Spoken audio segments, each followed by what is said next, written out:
morning, everyone. Welcome to the regular session of the Yuma County Board of Supervisors. We'll also be sitting as all special taxing districts. This is the November the 4th, 2019. It's 9 a.m. So we'll begin with this call to order, and we will ask everybody to please rise for the Pledge of Allegiance, which will be led by Supervisor Borges this time. Can you please join me in the pledge?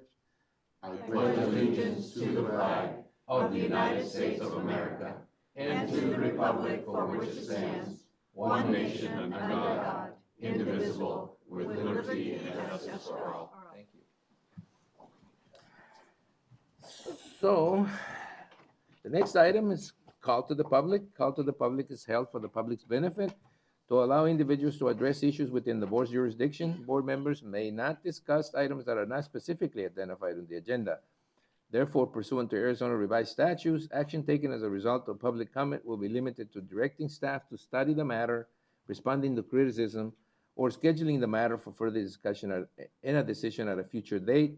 I am going to open this call to the public, and it will remain open until the end of the session. So is there anybody here that wants to address the board on an item that is not in the agenda? Susan, I thought you wanted to, well, yeah, you wanted to say something? Good morning, Chairman, members of the board. Susan Thorpe, County Administrator. I'm pleased to announce the appointment of Lisa Mendez, our Deputy Library Director, as our Library Director. We went through a national recruitment, and Lisa came out as the top selection. So I wanted to have her come up and introduce herself and tell you a little bit about her.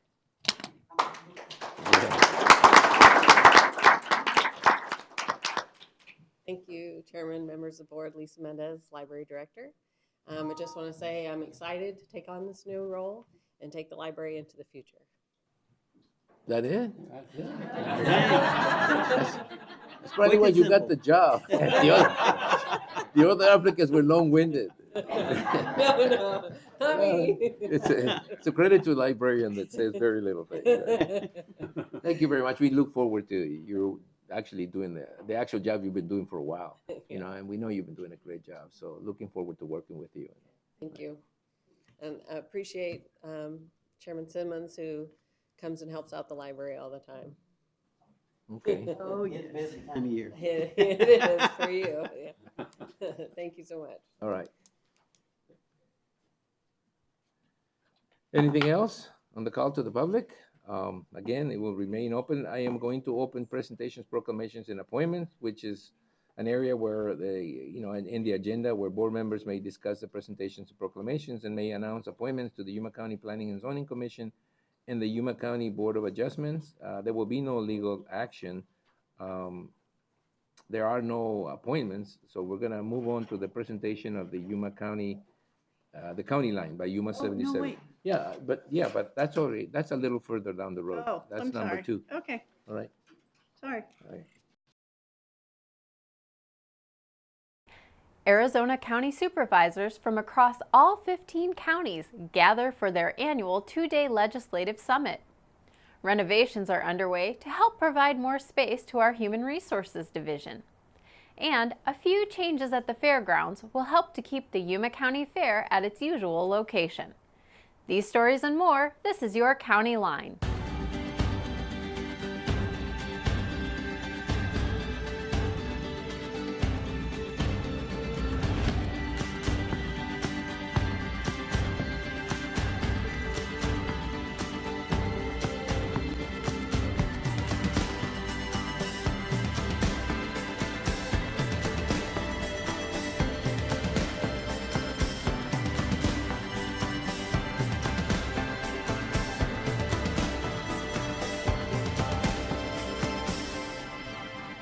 Supervisors from across Arizona recently met in Pinal County for one of their most important gatherings of the year. Your own county supervisors were on hand to formulate a legislative strategy for 2020. Held by the Arizona County Supervisors Association, or CSA, the majority of the 2-day summit was spent conducting intensive meetings designed to focus all 15 Arizona counties' unified position to present to the state legislature during the upcoming legislative session.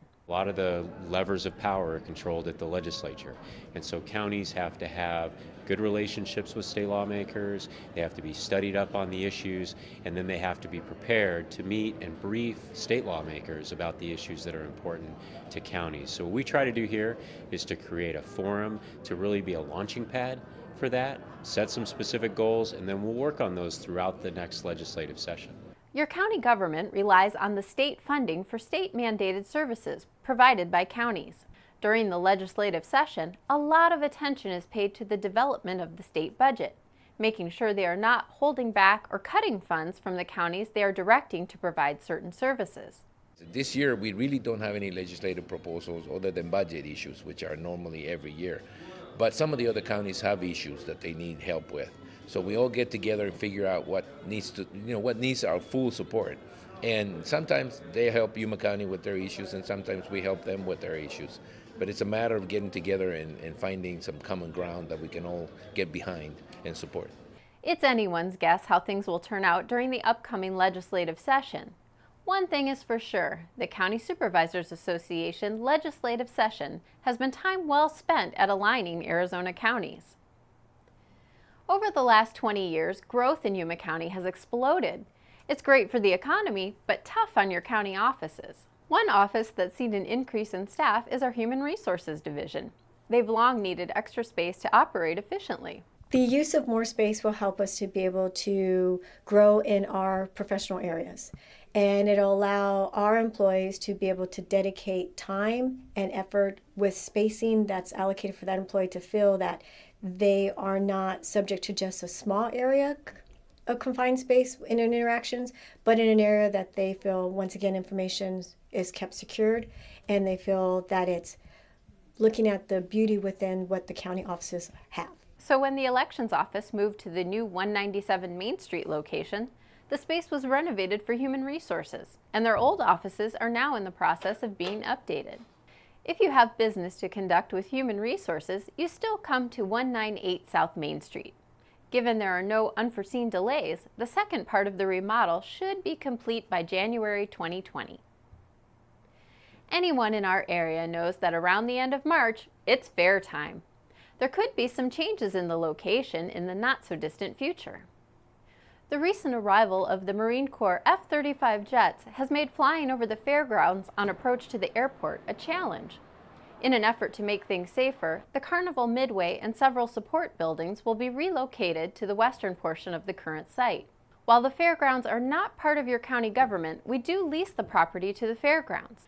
To assist the fairgrounds with the relocation, Yuma County, along with the City of Yuma, are each contributing $24,000 to pay for a topographic survey of the current site as a first step in determining the best way to relocate the Midway and support buildings. Midway relocation is an effort by a number of local stakeholders to mitigate the risk of an incident occurring related to MCAS flight operations. The project is expected to take several years to complete. But while it's being developed, there's no need to worry about the annual Yuma County Fair in 2020. It will be in the usual location. Attendees might notice a smaller Ferris wheel. This was brought in during this year's county fair to accommodate requests made by the Marine Corps Air Station Yuma.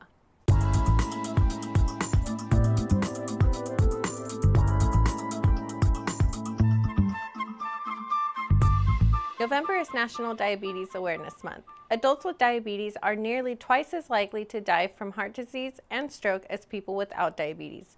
This is because, over time, high blood glucose from diabetes can damage your blood vessels and the nerves that control your heart. There are steps you can take to manage your diabetes while also lowering your chances of having heart disease or a stroke. Stop smoking or using other tobacco products. Manage your A1C, blood pressure, and cholesterol levels. Be more physically active and learn ways to manage stress. Take medicines as prescribed by your doctor. Please contact the Yuma County Public Health Services District at 928-317-4550 or visit our website for information on tobacco cessation, chronic disease management, and diabetes education classes. This is all for now. Until next time, stay healthy, Yuma. Before we go, a couple of important dates for you to remember. Remember that Monday, November 11th is Veterans Day. Most of your county offices will be closed as we honor those men and women who have served our nation. Also, Thanksgiving is just a couple of weeks away, and we want our customers to know that most of your county government offices will be closed November 28th and 29th, so our employees can enjoy the holiday with their families. We'd like to thank you for joining us for this County Line. If you'd like to watch past episodes, log on to yumacountyaz.gov/VOD. And remember, you can join us live on Facebook. We'll see you next time. Well, thank you. Here we go, turn the lights on, huh?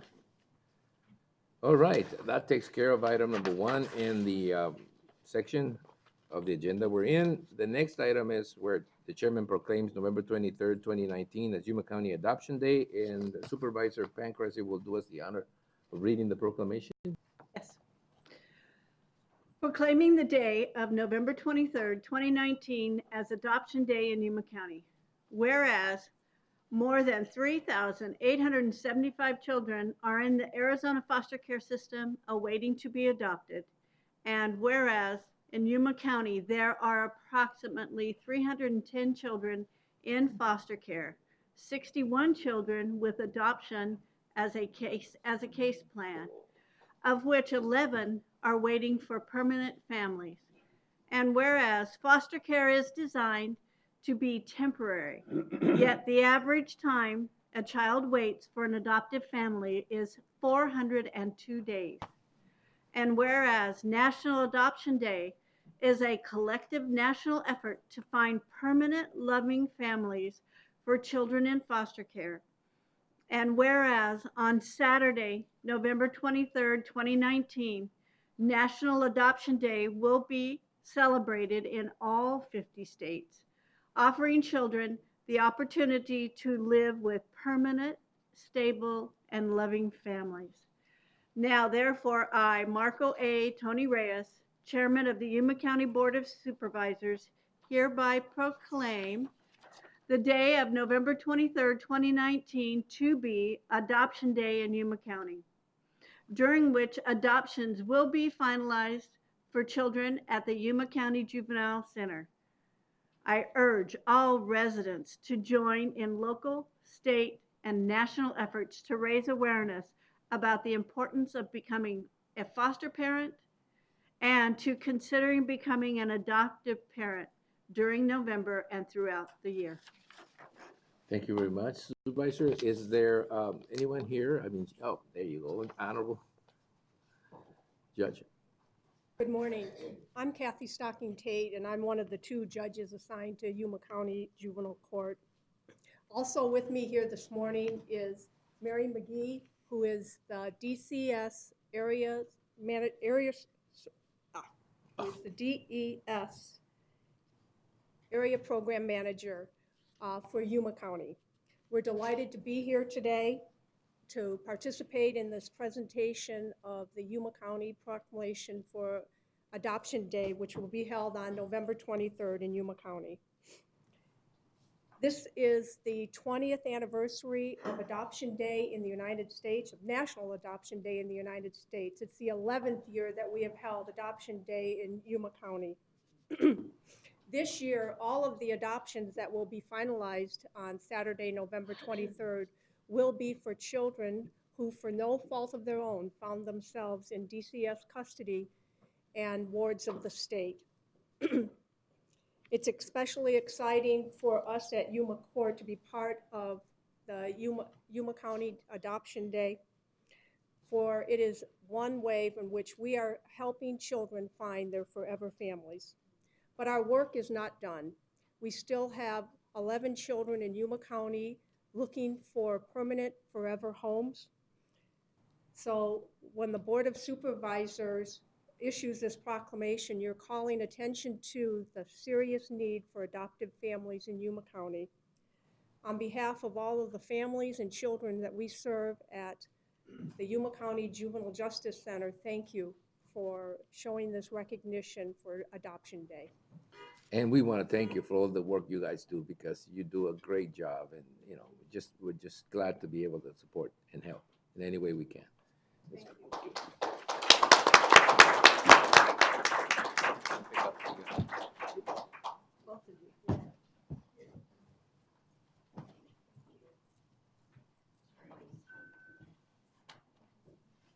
know it sounds like a commercial, but.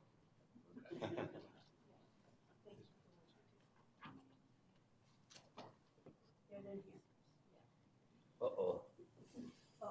This is never good to have a Supervisor McClung behind you. I watch the wallet all the time.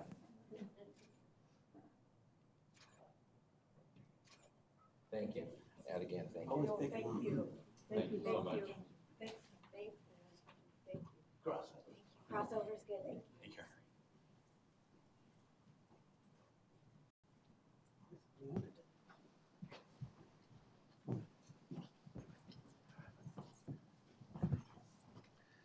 All right, that takes care of item number 2. Item number 3 is for county administration, and it's an update by Bona George.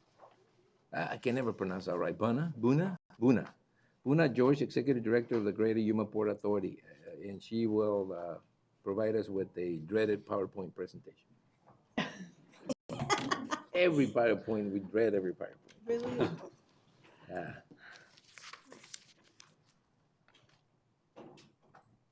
Wonderful. Thank you, Mr. Chairman, Vice Chairman, and fellow supervisors and staff. My name is Bina George, and I'm the Executive Director of the Greater Yuma Port Authority. And so I'm going to give you a dreaded PowerPoint presentation in regards to. Before you even begin,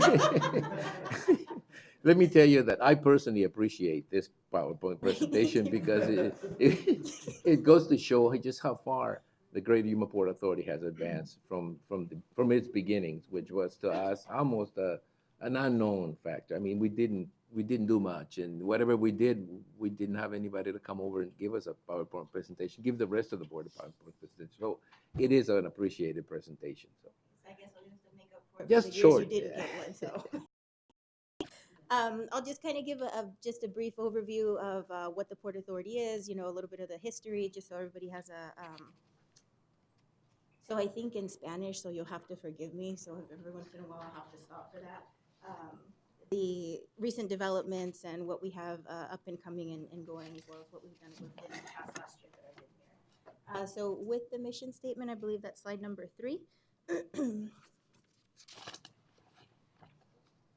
So the Greater Yuma Port Authority will develop a gateway for global trade to facilitate, promote, and support multimodal transportation and trade opportunities to enhance economic development in the Greater Yuma area. So you're thinking of trade and planes, trains, and automobiles. The next slide. As far as the history in 2002, when everything more or less began, the original port of entry had the ability to offload 2 trailers at a time. Now we have the capacity to do 25 simultaneous inspections. With the land that was purchased, when they began the project in the early 2000s, there was an excess after they had given land to Customs and Border Protection and ADOT for them to build the facilities. They took the rest of the land to serve as an industrial park, and that was just to serve as an economic development engine for the industry, you know, that was going to come and go between the borders. So on the next slide, as far as the development, you know, early 2000, the formation, the diplomatic notes were signed, and 2007, we finally received funding. In 2010, we were open for business. San Luis 2 commercial port of entry was relocated from San Luis 1 over to the new commercial port. The ADOT inspection facility was also open for business, and then there was a slow development as far as the industrial part, because you have to consider, you know, you have to find users and then funds for infrastructure, etc. So from 2010 to 2019, and I'll touch on that about 9 or 10 year gap in between. As of right now, we have they've implemented joint inspections for imports and exports between U.S. and Mexico. So instead of having a user do one inspection in Mexico for an export and then another one for an import, essentially the Mexican officials as well as the U.S. are now operating under the same roof. So it's simultaneous and it cuts down on time.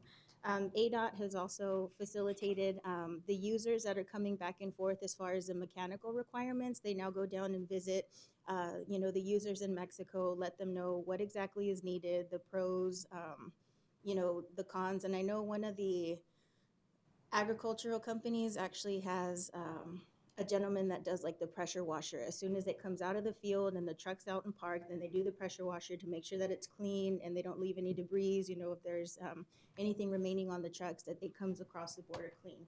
So they've gone and taken those little bit extra measures that you wouldn't think a pressure washer would really make a big difference, but it really does. And then right now there's a steady flow of over 2,100, trucks a month. So we're talking 21 coming in, 21 going out. I do have another slide that presents the volume of the trucks that are coming and going. So with that 10-year, between 2010 and 2019, you have to look at it, as far as a recessionary period, what exactly the political climates between the two countries were. And nothing necessarily peaked for the Port Authority. It was just stable and steady. So as far as the imports, this information was obtained from Ramirez Advisors, with Luis Ramirez, who attends most of the conferences and has a big presence between the border communities. You'll notice that a greater volume of the imports are perishable products. So with the peppers, the onions, and the strawberries, obviously your lettuce, with us being the lettuce capital of the world. And I bring this up because of the value of time to market, with the Port Authority wanting to make sure that we're having efficiency or high efficiency as far as crossing. This is going to be our #1 reason why. And as far as our exports, on the next slide, that are going into Mexico, again, you're going to see some agriculture, a lot of cell phones,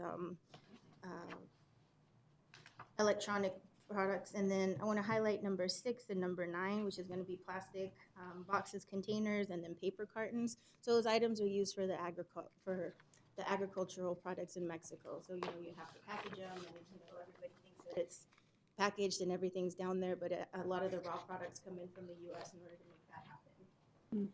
On the next slide, you're going to see the truck volume, and again, I obtained this information from a local customs broker. As far as the truck volumes for 2019 that we have to date. So one of our main objectives, is to redirect cargo. So these trade routes were established 20 and 30 years ago when the type of infrastructure in San Luis was not available. So it's having to go down and meet with the users, see what they've been doing. If the trade route comes out through Mariposa, which is through Nogales, or through Texas, is there anything that can veer through San Luis that's going to be advantageous logistically for them? The last letter, support letter, that we had signed was a group of individuals here from San Luis had gone to visit with the general administrator of the aduana, so the ports of entry in Mexico, in order for them to lift an annex. So this annex right now restricts items like textiles, alcoholic beverages, combustibles, fuels, and vehicles to not come through San Luis. They either have to go through Mexicali or they have to go through Nogales. What if, the endeavors go in a positive way and they're able to lift that, that means we can get that much more product into a port that's already underutilized, and we have the room and we have the capacity to accommodate those products. On the next slide, in regards to our industrial park, which is Magrino Industrial Park, we're completely sold out of developed lots, and we are in our 3rd phase of engineering at the moment. Within the last 6 months, we've gotten 5 purchase contracts, all at asking price for these businesses who are starting to see a peak in their business for expansion. And it's just on the next slide, it's going to be just an outline of the Magrino Industrial Park. So with us being in the next phase, we're looking at developing the remainder 119 acres that go down to the south that adjoin the Mexican border. And 2 slides down with our current property owners. As of right now, R.L. Jones has one of his larger custom houses down there. Cocopah Indian Nation also owns property in there, as well as Frank Service and Trucking. San Luis Logistics, they're about, I want to say maybe 20% in on their project, and they're going to do cold rooms. And then the Lopez family, I believe, is Logistics Trucking, and then so is Frank's Trucking. So with San Luis Logistics, that's Mr. Jauregui is actually expanding from spindle cooling, so he's just making his facilities larger and decided to relocate into the Magrino Industrial Park. So with our land sales, we anticipate a net of about 439,000. That's going to be on the next slide. That we're just going to take that money and allocate it into the infrastructure needed for the next phase. As far as the collaborations, I've worked in hand with Nazar Mendez from Forefront ED, as well as the staff at Greater Yuma Economic Development Corporation and the Economic Development Corporation of San Luis, Mexico, which is called OPRODE. So we have to know what's going on both sides of the border. So we've been able to travel and tour the maritime port in Ensenada, because if we're looking at it as a mega region, you know, what exactly is coming in from Ensenada, where is it coming out from? They don't necessarily have to use the Mexicali port of entry. If they lift this annex, you know, most of the stuff that comes in outbound is going to be able to come through San Luis as well. And with it just being a regional focus, it doesn't necessarily have to be just one individual. Again, that's kind of why we work collaboratively on both sides of the border with these economic development agencies. And every 13 days, the Port of Ensenada gets a ship in from Asia and from Europe. So we're just looking at it in a more global mindset. On the next page, we had a conference call this last week with the Greater Yuma Economic Development Corporation, as well as the ACA in regards to the Economic Strength Projects Grant. So that would be something that we're going to touch on and apply for. They have a max amount of $500,000. So coming in, asking for that grant, and that's just going to be to further do the development for the Negrino Industrial Park. And we had a binational customs forum this last week in San Luis, Mexico. We have one stated for on state side in 2020. I think we're looking at about a April-May time window. Again, we want to do something that's in conjunction with the U.S. and Mexico. So one will be in the United States and the other one will be in Mexico. So, and again, we're going to bring in people from Ensenada, from San Diego, and then from both sides between Arizona and Sonora. So, outside of that, I'm actually headed to Hermosillo today for the Arizona-Mexico Commission Conference. That's going to be slated tomorrow, and I'm flying out with my chairman, Matias Rosales, and some other staff from the city of San Luis. So outside of that, we've had really, ¿cómo se dice? Everything's been positive as far as the feedback. You know, we go out and we ask for information. Everybody's been very forthcoming, especially, you know, the customs broker. We've gone to meet, you know, with Mr. Schwam from CBP, as well as the commander from the Aduana side on the Mexico side. And again, just because you have to have, you know, both sides of what's going on the border in order to understand it regionally. And we went to Mexico City a few weeks ago for the Border Trade Alliance. And I want to say the ambassador, he said when it comes to border issues, he said the answers are not going to come from, you know, Mexico DF or Washington, D.C. It's going to come from the people who are actually at the border. So again, we just really want to keep that dialogue open. If there's support letters or something that we see that we need to be really proactive on, you know, we just really count on the support, you know, regionally for us to make the best of everything. So outside of that, any questions or comments? Wow, that's a great presentation. Any questions? Yeah, comments? Sorry to put you on the spot, but I'm curious. I understand reinvesting the income from the sales into the next area so that it can be developed. At what point do the entities begin to get their investment back?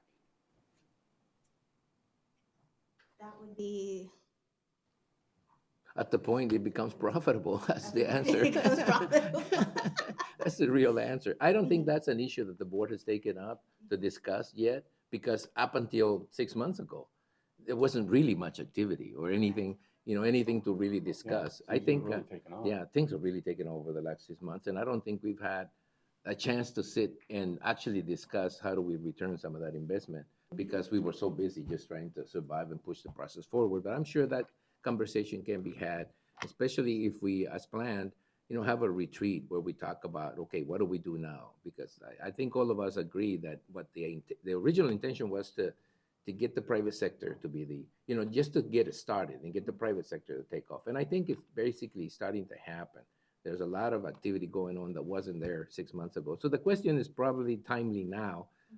I think that if you'd asked us that 6 months ago, we would have just laughed and would have looked at you and said, well, hopefully before you leave That was the a board. lot of land sales. I mean, it's Yeah, really taken it's off. really It's taken good. off, and it's a good sign. And it's actually, I tend to believe it has a lot to do with what's going on, but it also a lot to do with what you are doing out there. It's certainly needed someone to take care of those day-to-day activities and business deals, and you've done a great job. And I think it shows in the fact that you can have a report like this today. It's in a format that, well, okay, but no, it was a good report. It's a good report, and it's a good question, and I think we'll take it up. We'll take it up as soon as we get a feeling that, that we're beyond paying back the loans that we took out some time ago. Okay? Any other questions? Thank you, Buna. Thank you for the great report. Yeah. All right. That takes care of item number 3, I think, on the list of items to be in the proclamations and presentations. We'll move on to the consent calendar. There's items 1 through, let's see, 20. Yeah, 1 through 20. In this particular area, the items are listed under the consent agenda, and they will be considered as a group and acted upon by one motion with no separate discussion unless a board member so requests. In that event, the item will be removed from the consent calendar for separate discussion and action.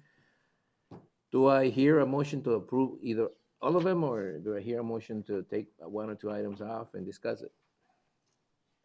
Motion to approve them all? Motion to approve them all. All right. There's been a motion and a second to approve items 1 through 20 on the consent calendar as presented. Is there any discussion?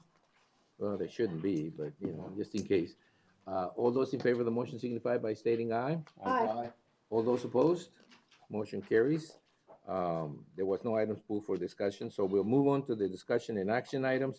This agenda is a little bit off to me. I mean, it's not normally the way we have it. Normally, we have that item number 2 at the end of the meeting, so we could sort of take some time. So we're just going to go ahead and hear the progress report. I think we got people here that are waiting to hear about 197. So we'll take up item number 1, which is county administration on the discussion and action items. And this is county administration. We'll hear progress report and provide feedback and direction as needed on 197 South Main Street project, including structural findings and recommendations. Present to provide information will be Chris Thompson, Rod Campbell, I hope, and Pilkington Construction representatives. We'll begin with David. Let's see. Present, who do we have from building over there? We have Treasurer Moreno and Recorder Phuket. Nobody from the assessor's office? He's ill today. All right. Okay. Well, Is he really? we feel for him. David, get us going. Good morning, Supervisor Reyes and members of the board. Dave Hillen, Director of Facilities Management.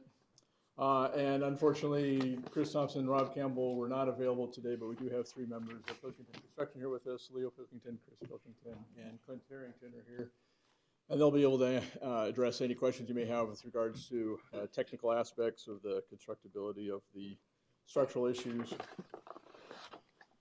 I want to accomplish 2 things this morning with this presentation, with this dreaded PowerPoint presentation. First off, I want to go back and recap basically everything we've gone through up to this point, which involves the current state of design and the status of the structural issues and all the cost estimate that goes with that. We call that option number 1. That's what we've been discussing entirely to date. And then after that, well, I want to present a couple options that we can consider as alternatives to option number 1. So to start off with, going back to 2013, to recap, the building was purchased by the county in 2013. Purchase price is $790,590. The facility consists of 2 buildings that were joined together, essentially. At some time back, I don't know the exact date that those 2 buildings became one facility, but they consist of approximately 35,000 square feet of building space, plus a basement that goes underneath both parts of the building. The county jumped into the phase 1 renovations in 2014. That continued through 2016. That involved the demolition of an old structure that was on the east side of the north building, which is the current site of the elevator tower, Various utility connections were made. Structural and seismic upgrades were performed, which included cross bracing, lateral bracing between the north and south buildings, the construction of a new elevator tower on the east side, and then it was primarily focused around the renovation of the north building itself, which consists of 3 floors at 5,200 square feet each, and that houses the assessor, recorder, and treasurer offices. There was a little bit of work done on the south building. It primarily involved the renovation of one restroom and construction of a new restroom off the main hallway, a small conference room that was later expanded, and then the election services offices in the southwest corner. And the total cost of those phase 1 renovations were just over $5 million.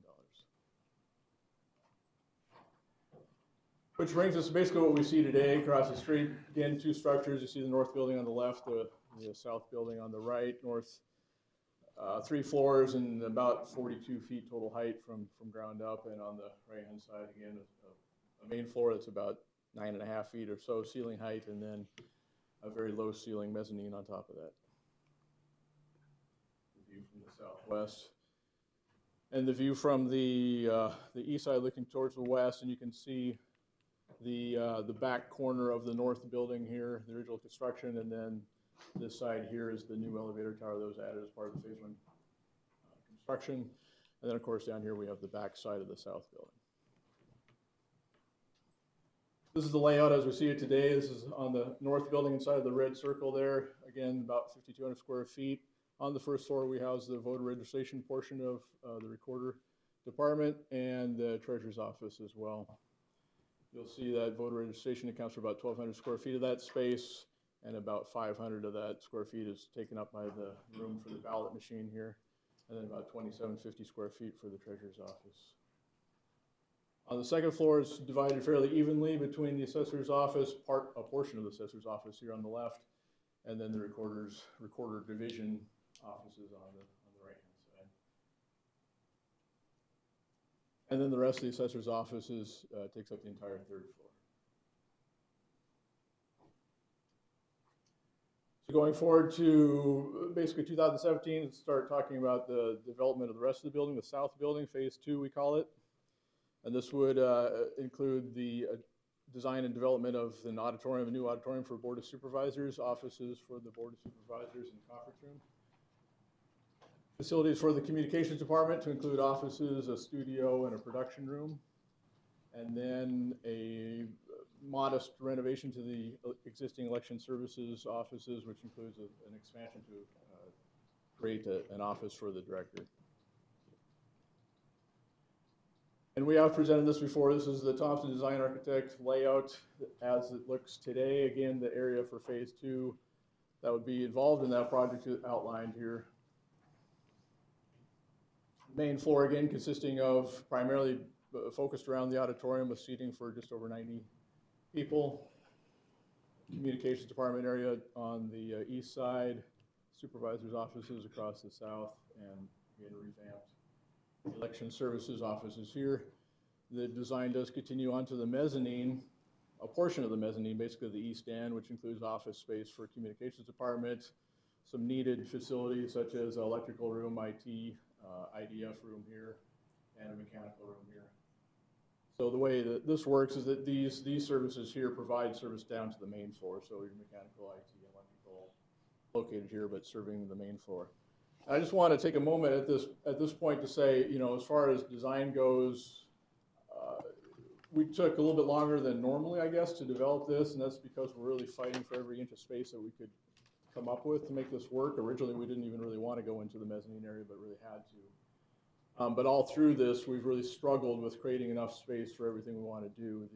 The auditorium itself, I think it lays out well. I do wish we had a little bit more width. You'll notice when the partition wall is closed here, it's a relatively small space that's left on the west-hand side.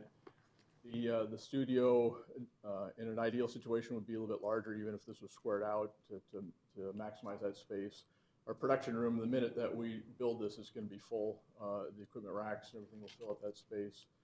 Ideally, we'd have a little bit more room in these office spaces, and in particular, one of our goals here was to create some flexible space that could be set up for a variety of uses. The various activities that are involved in pulling off an election requires a lot of different space to be set up for a specific function. We attempted to do that with this. That was one of the main reasons for creating the partitioned portion of the auditorium. This little flexible space here, as well as the expanded conference room, were all meant to assist in that process. However, we wind up with a very small space here, and again, just really kind of struggling to come up with more to make it more usable. So it's been a challenge all through this to really try to come up with enough space for all the different functions that need to take place in this building. As you know, Rob Campbell's been here to report on the structural issues that we've encountered along the way. As the design itself developed, we were able to go back and look at what was really going to need to be done in order to support the facility for that design. So, and Rob walked us back to 2013 before the building was purchased and talked a little bit about the report that he had issued at that time for the county based on just a walkthrough and visual observations made at the time. He did call out certain things that would need to be done as part of that first phase renovations, and they were done at that time. The various seismic and structural needs that were called out there. The actual construction of that took place in 2015. And then fast forward to now in the current design. And the first kind of two things happened here too. Rob was looking at it through the eyes of what do we need to do to make sure we meet this code requirement for an assembly type rating with 100 people or less in the auditorium. Requirement there is 100 pounds per square foot. And he suspected that some additional structural strengthening would need to take place in order to accomplish that. As he looked into that, he started to discover there were additional deficiencies with the floor, with the structure that would need addressing as well. The first thing that was noticed was on the underside of that main floor, looking at it from the basement, there was deflection where that concrete slab drops as much as 4.5 inches in certain areas, basically centrally between the structural columns in the basement. He noticed areas where the reinforcing metal was exposed on the underside of that slab. And then as we took core samples through the slab, he came to realize that it was a kind of unique style of structure in that it consists of two slabs on that floor. One is approximately a little more than 7 inches, what he calls a structural slab, the lower slab. On top of that, there's 2 inches of rock, and then a small crushed rock, and then 2 inches of additional concrete, plus or minus, on top of that, what he calls the topping slab. He had Pilkington, as part of their demolition contract, remove a portion of that top slab to expose the structural slab underneath. And in doing so, what he wanted to do was use a piece of equipment he has in order to basically scan that structural slab and determine if there was additional layer of reinforcing metal in the structural slab. What he found out was that all there was what was completely down at the bottom of that structural slab. There was not a second layer on top. What he also discovered in that process was a significant amount of cracking on the top of the structural slab itself. You'll see a picture in a second, but basically it extends around each column and extends out diagonally from those points across the top of that lower slab again. We also got the results back from the core samples we pulled through the two slabs together and discovered that the compressive strength was a little bit lower than what we'd hoped to see there, driving up the need to beef up the structure through other means. Here's a portion of that slab that had been removed. A little bit hard to see in this picture, but basically underneath on the basement, there's a larger column directly under this one, and it is topped off by what he calls a capital. It flares out probably, you guys know, about 6 feet or so across, 6 feet square. And you can see, if you look closely, there's a crack that runs right along the perimeter of that capital underneath it, and then extends out laterally each way, as well as coming off at each corner where they kind of converge out here to central point, which again is where that underside is deflecting at the largest point. So that raised some additional concerns in Rob's mind, and he started looking into what to do about that again to strengthen that lower slab. From underneath there in the basement looking up, you can see some areas where you see some of the cracks and exposed reinforcing down below. This is a sketch, one of 3 that Rob provided, and he did talk about this briefly last time he was here. I think it was an earlier version of this, but essentially the same concept. Again, you can see here, these represent the columns in the center, and then that flared out capital we were just talking about. And they're located approximately 18 feet on center all the way across the basement. Again, this is the south building only. You see the outline here, it's just the south building. So what he's proposing to do is essentially cut a hole in the concrete floor halfway between each of these columns, set a new reinforced concrete footing, and then set a structural steel column on top of that. And then these lines that run left to right and top to bottom represent about 4 different sized beams that would essentially tie the whole thing together, resting on top of those columns and tying into, well, into each other, I guess, into the outer walls. So it would be extensive amount of work, obviously, in the basement to add all that concrete and all that steel, but it would accomplish what we want to do from the basement side. Now, you'll notice this is called proposed option 1A. As I said, he proposed 3 options.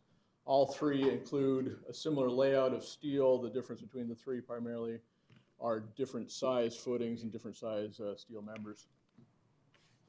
This is a summary of the cost estimate, again, coming from Pilkington Construction here on the 3 different options. So option 1A involves the heaviest size beams, largest footings, and then a lightweight concrete slab. So I guess I didn't mention that. Going back to on the top slab, back to where you see this portion removed, the rest of the equation is that we would need to remove this entire 2 inches of concrete plus the rock underneath it across the whole floor of that south building. And then he would be going back and replacing that with a lightweight concrete topping slab.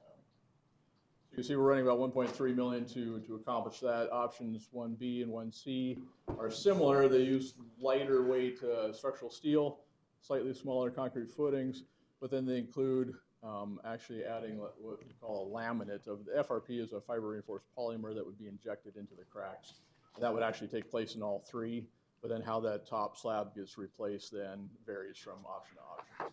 So these 2 include actually applying a layer of the FRP across the whole floor. Then option 1C also includes a different type of concrete for that top layer going back to the top slab. So ranging basically from 1.3 to 1.56 million for each of those options. You plug that into the overall project formula, and this is what it looks like.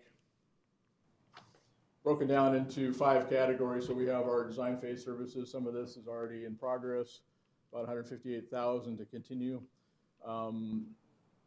Owner-provided services, these are things that we, the county, would contract out directly, primarily these items here, so the security access control systems, data, IT, audio-visual, fixtures, furnitures, and equipment. This guy has an asterisk next to it because there's no dollar number plugged into this, and it's a discussion that needs to take place, whether any or all departments would need to be relocated out of the building in order to perform that work. Outside of the structural improvements, just to build out what we call the tenant improvement, so putting up walls and finishes across the project scoped area, would run us about $1.74 million. And then those structural improvements that we just saw, the cheapest option is shown here, 1.3. And then a little bit contingent, this is on the owner side. The contractor's contingencies are built into their pricing here, so we would end up with just under $4 million to build this option 1 as we've been calling it. The overall summary for the project then looks like this, about $4 million, as we just said, to build the project phase 2. We currently have 1.75 as part of our CIP 2.1704, which means we're looking at about $2.22 million to complete this, needed to complete this project based on option 1. Looking at the building entirely here with the purchase price, phase 1 construction cost of just over $5 million, this being just under 4, means that our total construction cost in the facility would be right about $9 million. I divided that number by this number, 47,480 square feet of what I call usable space. And by usable space, I mean actual space in the building that we can make some sort of use of. There are areas, primarily on the mezzanine level, that we've just determined are there's really nothing that could be done between low ceiling and just sort of unoccupiable space. So I've taken that out of the overall equation. This does include basement space that is usable to us. And divide those numbers and you come up with about $190 construction cost per square foot in that facility, if we pursue option 1. So looking at the benefits and challenges for continuing with option 1, the benefits primarily are that of the various options that are out there to be considered. It is still the lower total cost to construct. Obviously, the county owns the building, and we have a phase 2 design complete, basically ready to go. However, the challenges are several. As is the case really with any tenant improvement, the end result is rarely exactly what you want. It is always challenging because you're limited by the size of the existing structure to begin with. And various challenges that we've been dealing with all along in this facility will still remain. Of course, replacing that top slab of the main floor would allow us to make that portion of the floor level. I think we would still run into some issues in terms of how that floor matches up with the north building floor. Somehow we'd have to address some unevenness there. Overall, we'd see an improvement in general on the floor, but I think, again, there'd still be some challenges there. We still have low ceilings in areas and narrow hallways. The building in general is very lacking for any kind of natural light coming in. There's very few windows except for on the third floor. A lot of, as I mentioned, unusable space that would still exist, and again, these smaller than ideal room sizes. A couple of slides to illustrate what I'm talking here. Again, I mentioned this at the beginning. You see a little bit of an idea of the low ceiling heights we're dealing with. These red lines on the left-hand side represent the ceiling heights of the first floor and mezzanine level brought across. You can see it compared to the north building. So you see the difference between the ceiling on the first floor of the south building compared to the north building, and then look at this one, the mezzanine ceiling compared to the second floor ceiling over here. There's a huge difference. These are a little dark, but you get the idea. This is what I'm talking about, some of that unusable space on the mezzanine level, long, narrow corridor, low ceiling, no windows, challenging space really to do much with. This is a wood floor and can't support much load either in its current condition. The entry, we're all familiar with this. Column, of course, right smack in the middle of the entryway, and then you can kind of get a feel for the slope going from the column line out to the sidewalk as it slopes down right there. And then this is, again, a typical example. This is a public access way. This is how we're asking the public to get to our elevator to get to the second and third floor. You see the difference in ceiling height. This is the north building ceiling height, and this is the south building ceiling height down here. And then we're getting down to just over 4 feet. Fairly narrow hallway going through there. As I mentioned in looking at the floor plan, really is trying to fit these departments into the spaces is a challenge. It's not really, I feel like we're going to be looking for additional space right from as soon as we completed the construction of that if we continue this path. Not to mention that there's no room at all for any kind of future expansion. So as the county continues to grow, these departments will be looking to add staffing, and these in particular will have a difficult time doing so. The assessor on the second floor is full, no room for expansion. Voter registration, we just did a little minor reconfiguration, but we didn't add any additional space really, and she's fairly well maxed out there. The treasurer's full as well with no really additional room for additional employees, as is election services. I mentioned again, not only narrow hallways and low ceilings, but even just the pathway from Main Street to the elevator. You're heading in the front doors, wrapping around the column, headed down to your left, back to your right, down to your left, back to your right, back to your right, just to get to what should be a fairly easy to find elevator. We've talked in the last meeting, or I guess, about what's being planned for the exterior, and really there's nothing. You saw the budget. There's nothing that goes into improving the exterior facade of the building. Basement with these structural upgrades will decrease the available space. Not only are there more columns vertically, but the beams running across the underside of that floor will extend down as much as 16 inches in areas, which will bring the whole ceiling level down. At least the feeling of the ceiling will come down significantly. And then again, these health and wellness issues, how small, dark, cramped spaces impacts productivity, retention, and recruitment. But this is the big one here, the most important to me anyway. To enable these renovations structurally and to build this is going to result in what I would consider fairly extensive disruption to operations in the facility, primarily based around these 3 items I have listed here. The disconnecting temporarily of utilities in the basement while the structural portion is constructed, shutting down the restrooms on the main floor, and demolition of the hallway, the main public access hallway. And you'll see those here a little bit. Here's a snapshot of the basement. This is standing underneath the main men's room, looking basically in line underneath that main hallway back towards Main Street to the west. A few things you can see here is there's a fair amount of plumbing for those restrooms. not just this restroom, but right behind where this picture is taken, all the rest of the plumbing for the rest of the building comes together and out to the east to Maiden Lane. We have fire sprinkler lines. All these black lines are fire sprinklers. We have our HVAC lines here and here. We have 2 4-inch communications conduits that come from Maiden right to this point here and then shoot up to our MDF room on the mezzanine level. Likewise, there's 2 additional on the other side that head out across Main Street to this building here so that these 2 buildings are in communication. You see one line of HVAC ducting here. There's another one right behind me where I took this picture. There's fire alarm system conduit, electrical lighting conduit on the ceiling, and of course fencing and storage down here. So basically everything that you see in this picture would need to come out of here in order to construct this. In order to have access to the ceiling to place the beams and the columns, you have to move all the stuff that's in the way. So that's no small task right there. Now Pilkington's, very thinking positively. I have come up with some ways to shorten the length of time that may be down, or provide some temporary utility connections to do our best to keep the building functioning as best we can during the time of construction. But the bottom line is we really don't know what that means. We're not sure what sort of time frame. I think we had an estimate of about 5 months, correct, to build the floor, 5 or 6 months. It doesn't mean we're without utilities that whole time, but anywhere from 0 to 5 or 6 months, I think we would be challenged, to put it mildly.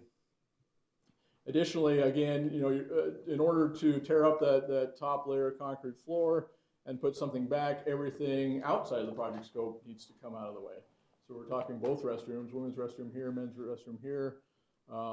This is just a stairway. That's not as important. We have a new expanded lobby to voter registration. Those walls will need to come back down.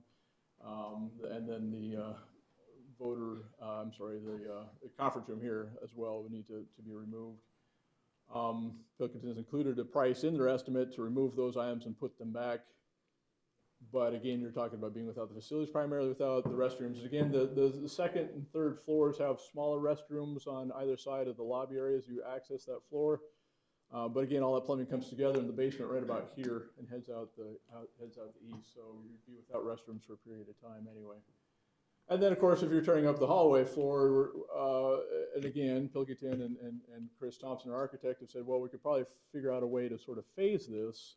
So maybe we leave the Main Street entrance open while we're building the backside and then flip it around the other way.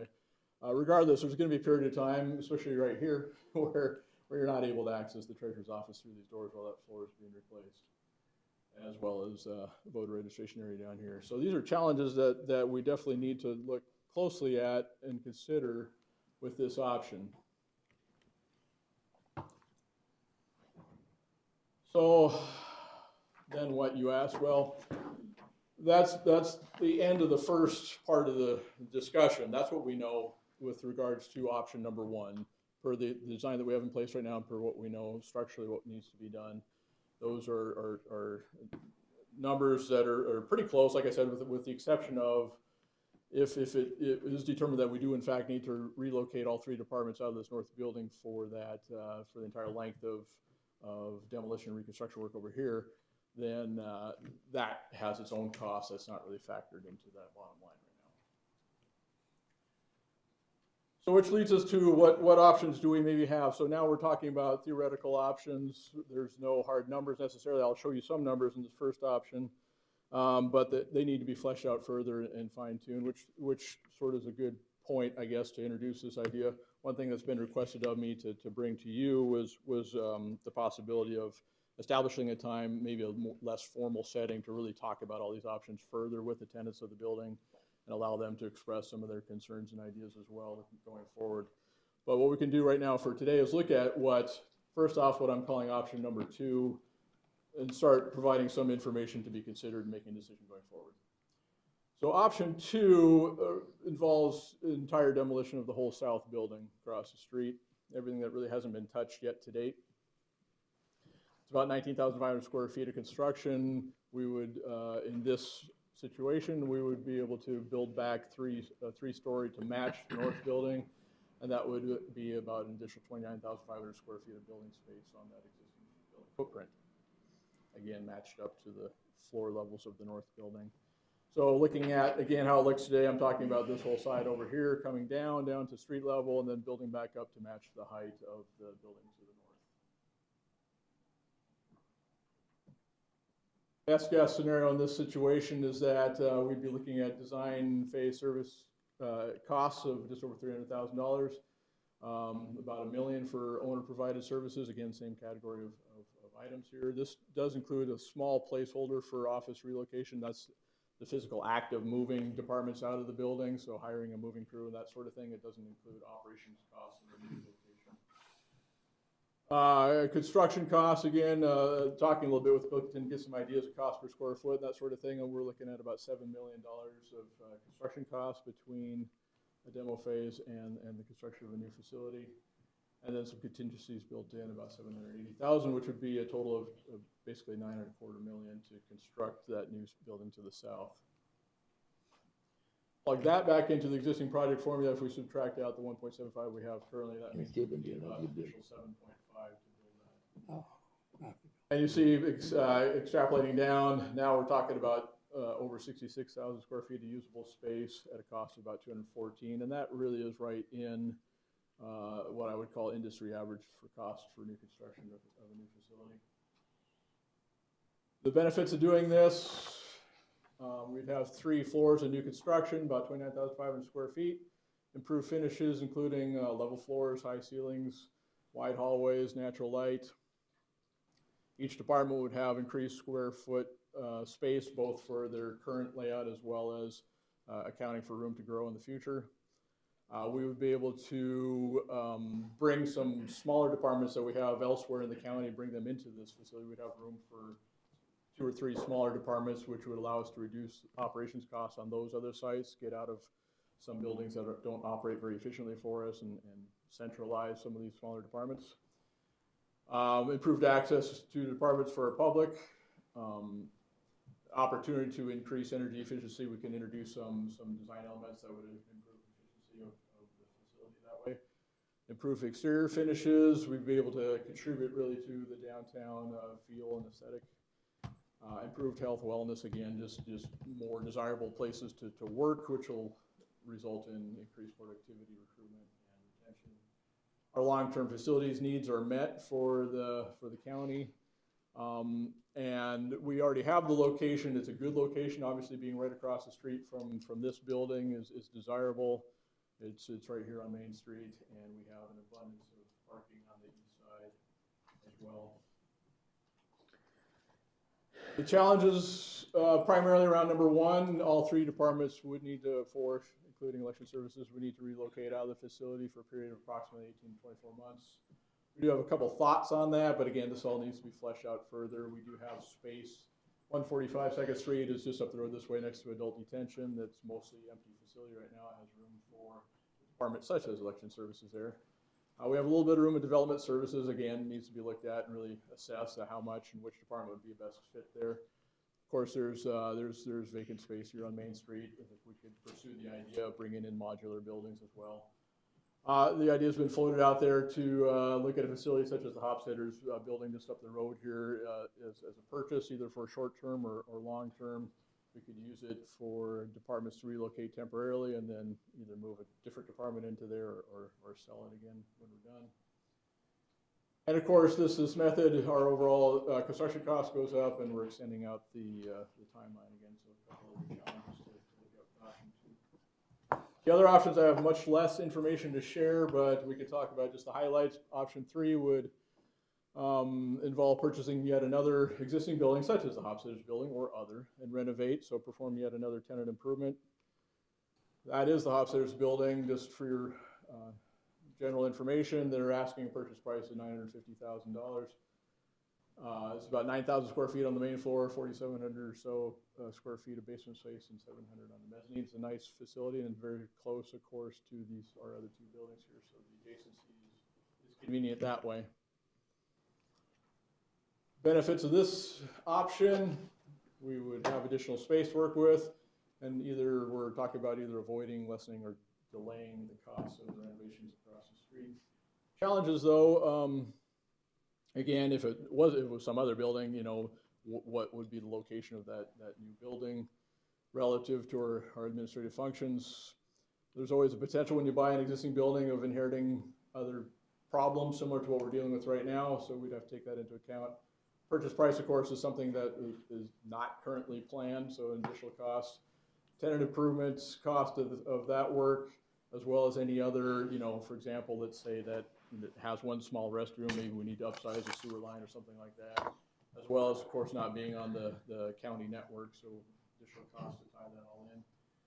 And then we're talking about, buying a new building means we're essentially establishing a new cost center, so that needs its own budget, and that would generate its own operations costs. So very day-to-day costs that come with operating a facility, including maintenance and operations. And then, of course, the big question, what would we do then in this scenario? What does happen with 197? Do we just leave it as is or still perform some sort of renovation, maybe less than what we had planned? Option 4, again, is another one that just came up recently. Either purchasing land that we don't yet own or consider using a small parcel that the county does own on the south side of the adult probation. I'll show you a map here in a second of that location. With this, of course, then we'd be able to design and build a new facility to more closely suit our needs. This is the property, and as far as I know, it's the only property like this that the county does own that's available to us. It's this small parcel here, directly south of adult probation. It's about 33,500 square feet of land, which by reference, of course, it's a little bit different in this scenario. 197 sits, goes from property line to property line. It fills up the whole space. This we would have to, include some setbacks and whatnot, but square footage of the property is about twice the size of across the street, so that same size building footprint would fit on there. We wouldn't really have room for any kind of parking just on that property alone. Possibility does exist of picking up land to the south. I think a couple of these anyway are empty right now. This building partially burned down a couple of years ago. And talking with Joe from the assessor's office, he mentioned that he thought they could be acquired if the desire was there to do so. I think overall, I want to say it almost doubles the overall size, about 66,000 square feet of land then in that whole range. Benefits of doing something like this, of course, you're talking about a fresh start. You're able to design a facility that really meets the needs of the county. The challenges that go with something like this, once again, the location, having, if that was where the Board of Supervisors auditorium was on the other side of downtown, a little less convenient than it is right here. Again, an initial purchase price for property if we're doing more than just that small piece that the county owns. Any off-site civil and site improvements need to be accounted for. You're talking, running your utilities to the site, excavating the site to support a new building, stormwater retention, all that kind of stuff. Generally, that sort of new construction is going to have a higher cost per square foot for construction costs. Tying into city utilities would result in impact fees.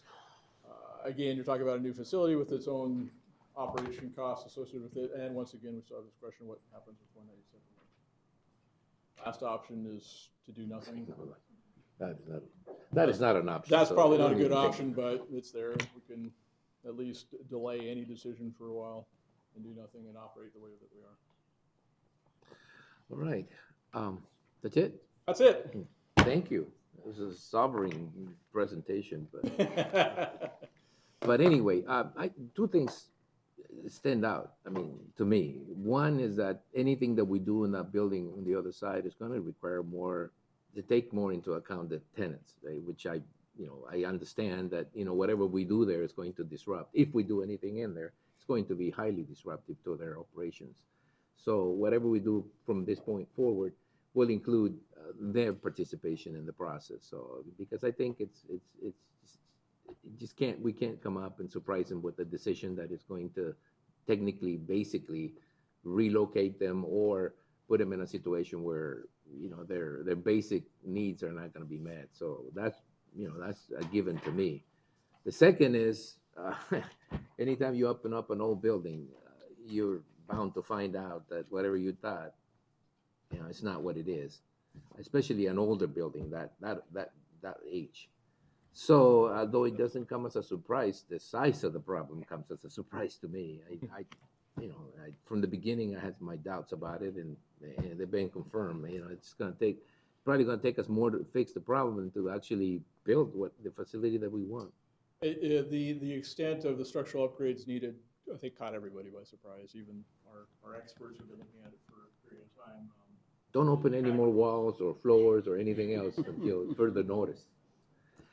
Anyway, As a benefit to the new construction, it's a fairly large benefit in that the current occupants of the building would be able to stay put. We wouldn't be talking about a temporary relocation of 3 departments, so we could continue to operate as is until a new facility was constructed.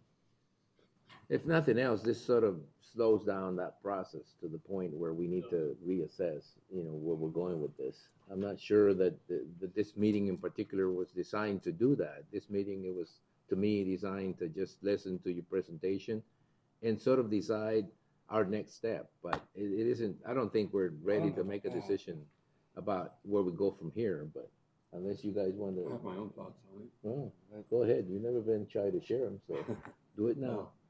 To me, it makes no sense to put that much money into a floor. It just makes no sense. Of all of the options that we looked at, and I can tell you going back when we were considering this building, I think for many of us who were there at the time, I know for me, a very large part of the consideration was it's right next to the current administration building. And the best thing about it is it brings people to the downtown area. And I think that helps bring prosperity to our downtown area, which for most of my life has suffered greatly. It's fabulous seeing the things going on, the improvements here. I think we have an opportunity to do 2 things. Number one, that would be to provide for the future growth for Yuma County. We certainly seem to not be slowing down. I know the city of Yuma went through considerable criticism when they built their building that was more than they needed at the time, but over time has shown they planned wisely and built for the future. And I think we have an opportunity to do that. When you look at the cost of fixing a floor and then doing the tenant improvements, moving in, and when we do that, we're out of space already, despite the investment. I had to give it a lot of thought after we met.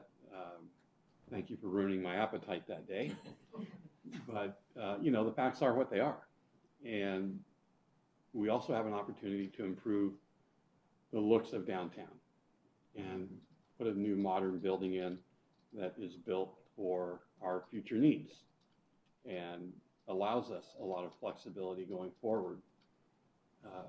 Historically, this board has been very, very conservative, but you look at recently, we began to plan for the future in putting bike lanes on the North Frontage Road, spending money that I think Supervisor Reyes would agree with me that, 8, 9 years ago, we would not have considered.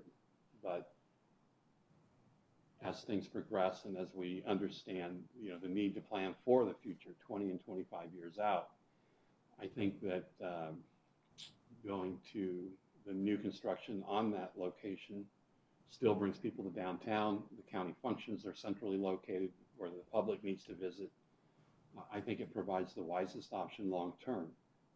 So I'd like to have staff start looking at, okay, how do we do that? What's the funding mechanism? Well, I think before we go there, we need to decide whether we're going to proceed with what we currently have here. I mean, before we start thinking about planning. Well, that's what I'd like to see. I'm just speaking for So myself. you're talking about option 2, researching option 2, which is the wisest Chairman? option. Sure, go ahead. What I'd like to look at is that option 2, but also, I hate to say it, new construction somewhere else for the simple fact we're attaching, if we tear this down and build back up, we're still attaching the south building to a north building that's well over 100 years old. What issues are we going to have down the line that we're going to end up having to pay for again? Whereas if we go with a totally new building, it's state of the art, it's got the, it's well insulated, and it's something that'll last another 100 years. And to do that, are we talking a few $1 million more to have something that's going to last and not have any issues? or, I'm just throwing that out there, one of the two, so we. Sure, I think we had again, the first decision we need to make is whether we're going to put this much money into rebuilding that, into going forward. And that's the first one. Then after that, I think we need to start putting together a team that can look at option 2 and 3, or, just narrow it down to a couple of options. One would be a new building in the same location, and the other would be a new building in another location. And start working on those two options to see what the costs are, because it may not be $9 million.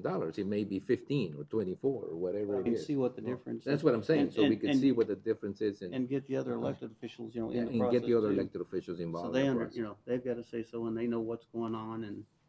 Sorry, Supervisor. I was gonna say that, might as well just not put any money into this building till we further know what we really wanna do.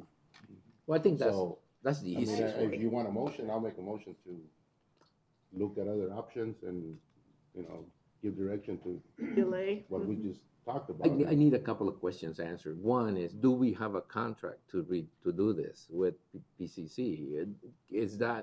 Was the contract designed and built? Was it predicated on? Do we have a contract? We do not. We have a contract to perform the work that they've done to date, which is what we call pre-construction services. Okay. Through the existing RFQ, which was based on the idea of renovating what's there. If we're going to tear down that building and rebuild it, we would have to issue a new. Right. That was the first one. So you would make a motion that we stop investing any more money in the building until we decide what options to take. And then the motion will include a review of options 2 and 3, which we review of building a new building, building a new facility, and seeing if that can match with the current one and without major disruptions, or building in another new location. Is that it? Yeah, but, I mean, and what I'm saying, not investing any money in at least what we have talked about. Obviously, if there's other issues with the north building that needs to be addressed right away, I mean, needs to really. What I mean is, well, Yeah. we obviously, we're talking about the tenant improvements that were discussed before for the board of supervisors and the departments that we're talking about. We're not talking about if there's anything that needs to be done to the current facility to make it more usable for the current tenants. That is not what we are talking about. I guess you understand that, right? Yeah, you're talking. Yeah, I just didn't want to, say no more money in that building, but obviously something comes up, I think that it needs to be. Oh, Yeah, we'll have to. I guess we just mean, stop what we're doing right now in regards to, okay? Is there any, did you second that? There's motion and second to do just that, whatever that was. Whatever that was. Do you want me to repeat the motion? Did you get the motion? Could you repeat the motion for us? Can help with this. Stop investing money until we decide on what options to take. Review options 2 and 3. That's what I got. 2 and 4, I believe. 2 and 4, actually. 2 and 4. Okay. I'd say stop investing money in. I think we just wanted to narrow it down to 2 options. One is to build here, and the other one is to build someplace else. Okay. Okay. Those are the best two. Is that it? Yeah. Okay, is there any more discussion? Does anybody want to say anything? Anybody else? No? Good. Okay. I You wanna think say we something? should just demolish that building, build Oh, down I there think that and make would- that into a parking garage. Well, The whole thing. we're gonna look, we're gonna Both look into it, okay? That is part of the emotion, to take a look at that, okay? Very good. All those in favor of the motion signify by stating aye. Aye. Anybody opposed? Motion carries. Thank you for the presentation. I don't know, I mean, I say that, with, yeah. Thank and you for guys the so work, much yeah. for all that. I don't know work if that we're you've gonna done. thank you for bringing this kind of news, but, no. all things considered. Thank you, we okay. think. It is what it is. It is what it is. We're not putting, Okay, People in an and I unsafe do want to building. emphasize to the tenants, in this particular case, to Treasurer Moreno and Recorder Salwood Phuket. We from this point on, I think that anything we do up there, it's going to require, for me, it's going to require your participation in the process going forward. So, we want to make sure that you understand. That's right. Why? No, I mean, we just want to make sure you understand that part of this, I mean, it was not, if this is the law of unintended consequences. When we got into this building, we thought that those issues had been sort of resolved, and we were just dealing with whatever the supervisors needed and whatever elections needed. But it's almost impossible. That building is so tight together that anything we do on the north side, or excuse me, on the south side, is going to impact the north side. So Okay? All right, let's move on to the next item then. The next item is county administration discussion possible regarding the following legislative items, the updates regarding any legislative proposal, and an update regarding strategies relating to federal legislative proposals. Go ahead, Paul. Good morning, Mr. Chairman. Paul Melcher, Director of Economic Development and Intergovernmental Affairs. Mr. Chairman, I don't have any specific updates on any legislation, again, since we're still awaiting the beginning of the state legislative cycle. Everything in federal will start prepping in December to present to the board for the talking points for next year to see if there are any additional items that we want to bring forward. So unless the board has any specific direction on the feedback from the CSA, Mr. Chairman, my presentation will be very brief this morning. It is brief already. Thank you very much. Does anybody have any comments? Oh, thank you, Paul.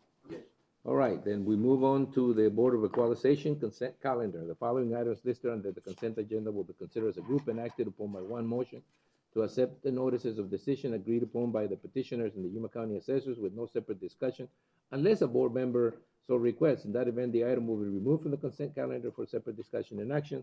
There are 3 items. They have all been agreed to by both the assessor and the petitioner. Do I hear a motion to accept them? So moved. Is there a second? Second. There's been a motion and a second to accept the three items as listed. To approve, excuse me, I should have said that. To approve the 3 items as listed. All those in favor of the motion signify by stating aye. Aye. Anybody opposed? The motion carries. The planning and zoning agenda with full legal descriptions of property sites for all rezoning cases are available for public review at the Yuma County Board of Supervisors offices.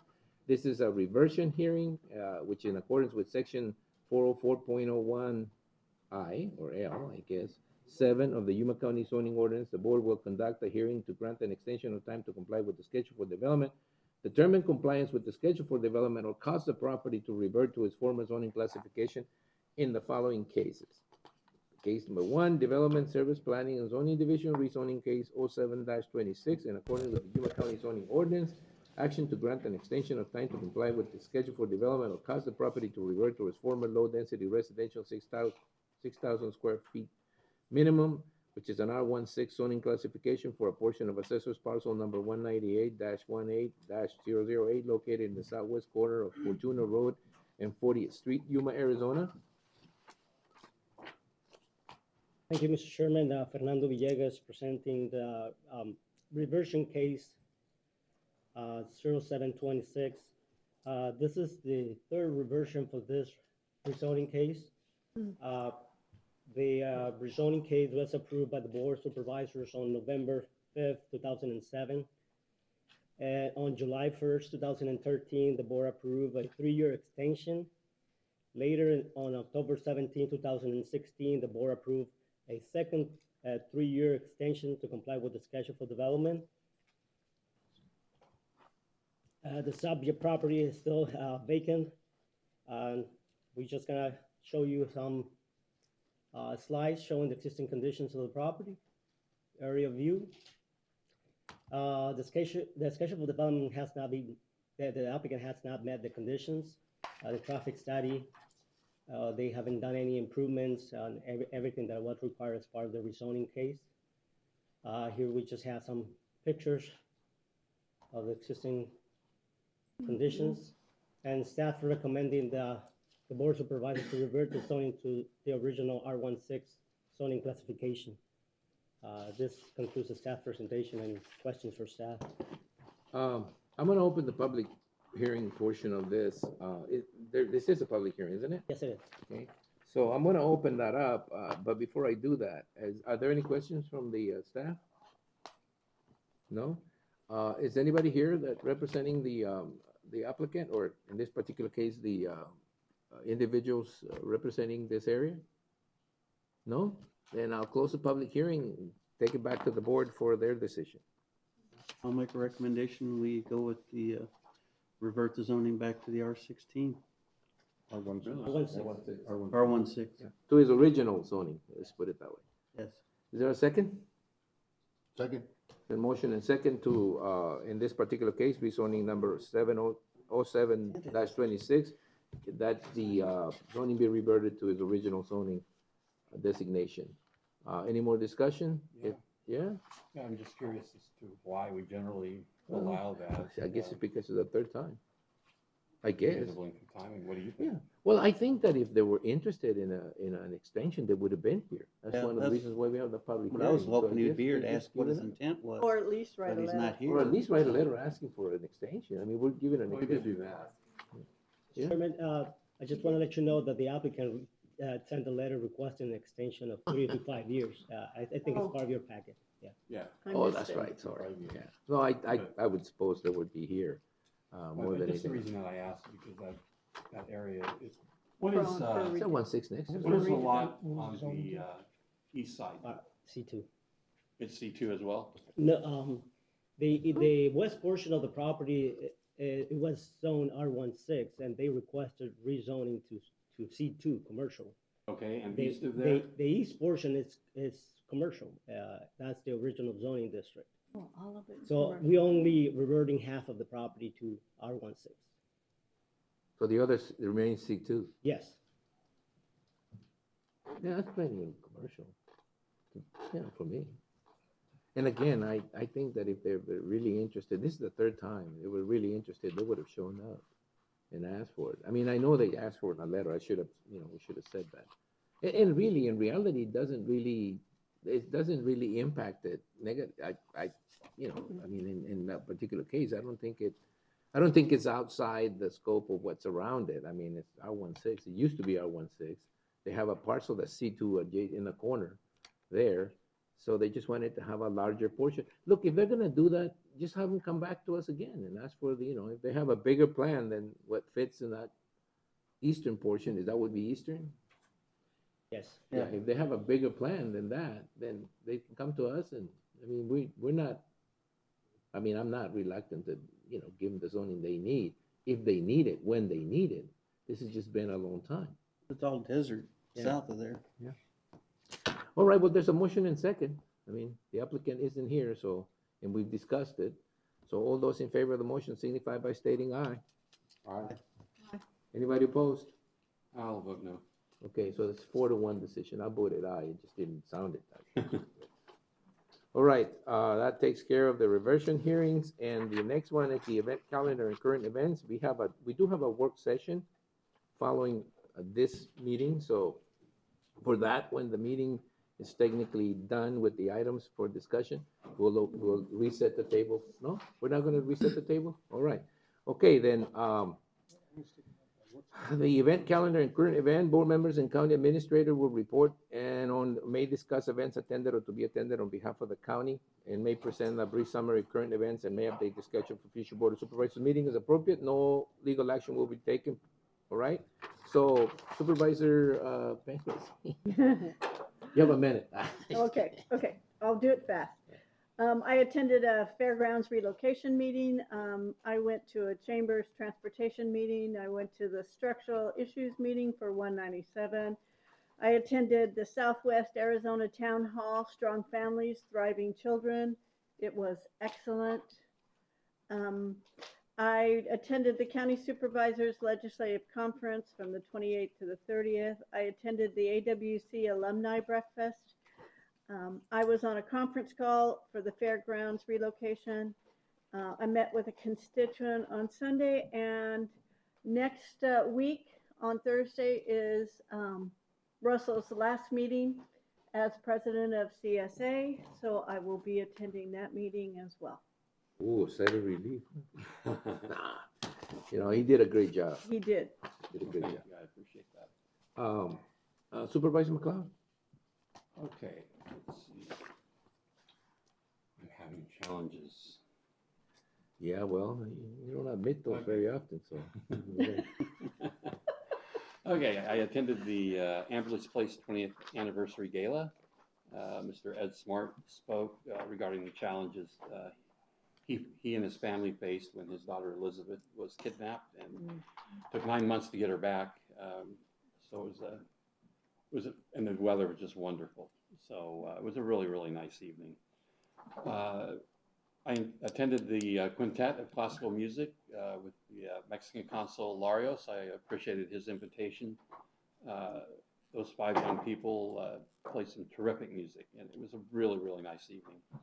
Also attended the Fairgrounds Relocation Committee, the CSA Legislative Summit, the Energy and Environment Land Use Bi-Monthly Teleconference, the 197 Maine Design Review Committee, and I think one of the highlights of the past 2 weeks was I was privileged to be asked to help judge the YRMC Quality Hall of Fame contest, and it was really very interesting, and they do a great job of challenging their staff to come up with innovative ideas. And I mean, we judged easily well over $1 million of savings to YRMC that these employees, and I was just one of 4 teams, and that they interviewed others. So the innovation and the things they came up with were rather remarkable. And so I really appreciated that invitation. And that's all I got, I think. Thank you. Supervisor Simmons? Also attended the CSA Summit, attended the Southwest Gas Emergency Response Meeting over at Public Works. Had a community meeting out in the foothills this last Saturday. Also attended had a 197 Maine review. And just want to remind everybody that Monday is Veterans Day and Sunday is the Marine Corps' 244th birthday as well. Wow. So wish them a happy birthday, and that's about it. Supervisor Forces? I also attended the CSA legislative meeting, and last week I was attended the YMPO meeting. Oh, I forgot that one. I attended that one too. Well, I also attended the CSA legislative meeting and attended the Campesinos Sin Fronteras Gala dinner. I also attended the City of San Luis Halloween event at the park, and I wanted to congratulate the winner of the administration's Halloween custom thing, which I never found out who it was, but Amelia and Cindy. Oh, good. There's some weird looking blonde, black hair guy They walking tied. around. So I saw pictures of. yeah, well, yeah, I know some creepy guy came in late, but Yes, anyway. I know you were. That and- was and the wig again, you were talking about. Thank you very much for everything you guys do. So that's it. Susan? Yes, it was a pleasure to go attend with you the CSA Legislative Summit and to hear all the issues among the counties and then come together around a platform.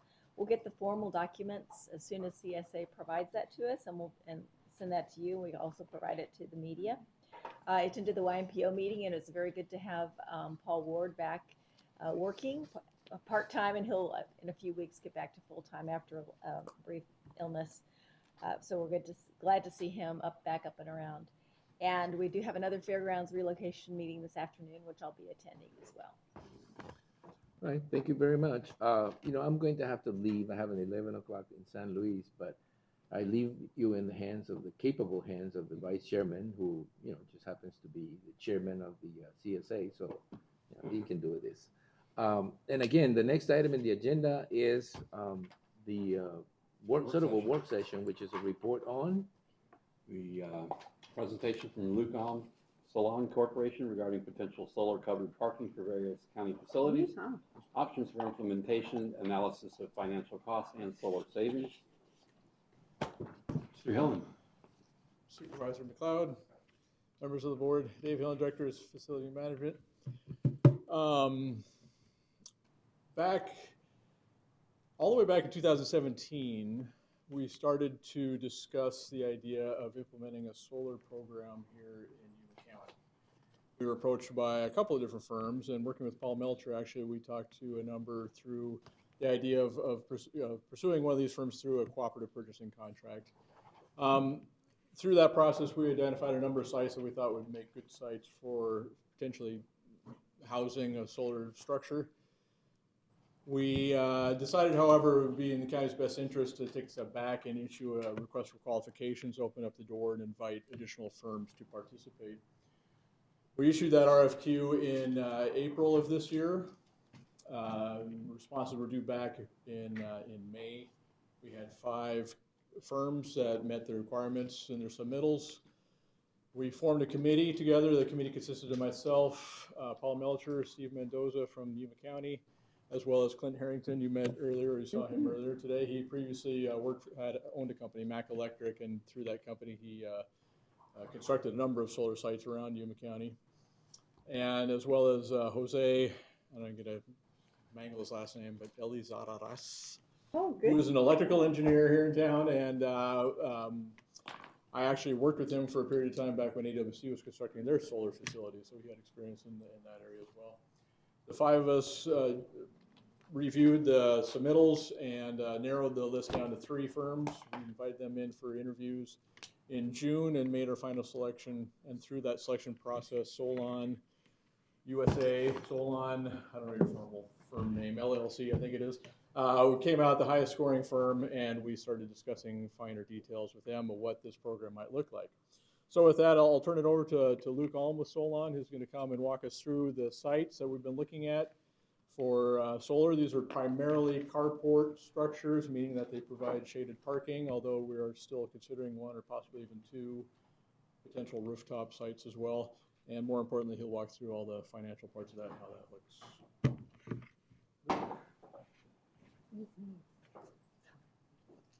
Morning. Thank you for having us here. As we go through these slides, hoping it'll be more of a discussion. I'm happy to walk through any questions and any items on this. I'm also wanted to introduce Brian Seibel here with me this morning, President of Solon Corporation, here to show us support. And if you guys have any really hard questions, I'll give them to Brian. So first, as we go through here, we're going to show you basically 3 main items. One is the sites that qualified, how we selected those sites, and why we're showing you those specific sites. And then 2, the financing options that go along with those sites, what the different options are to invest in those. And then number 3, I put that as last, least important, is a little bit about Solon Corporation, in case you guys are curious on those items. So does this work up here? Okay, great. Okay, excellent. So Solon Corporation, so we're headquartered here in Arizona. We have offices in Tucson and Phoenix and do work for the city of Yuma and other municipalities and school districts throughout Arizona. I've been with Solon Corporation for coming up, going on to 8 years now. So that's exciting. There's a lot of information online, and I'm not going to bore you guys too much with any of these details. We're going to go on to the most exciting part, which is your project. These are just a few other examples of similar projects. They'll look very similar to your guys' potential projects.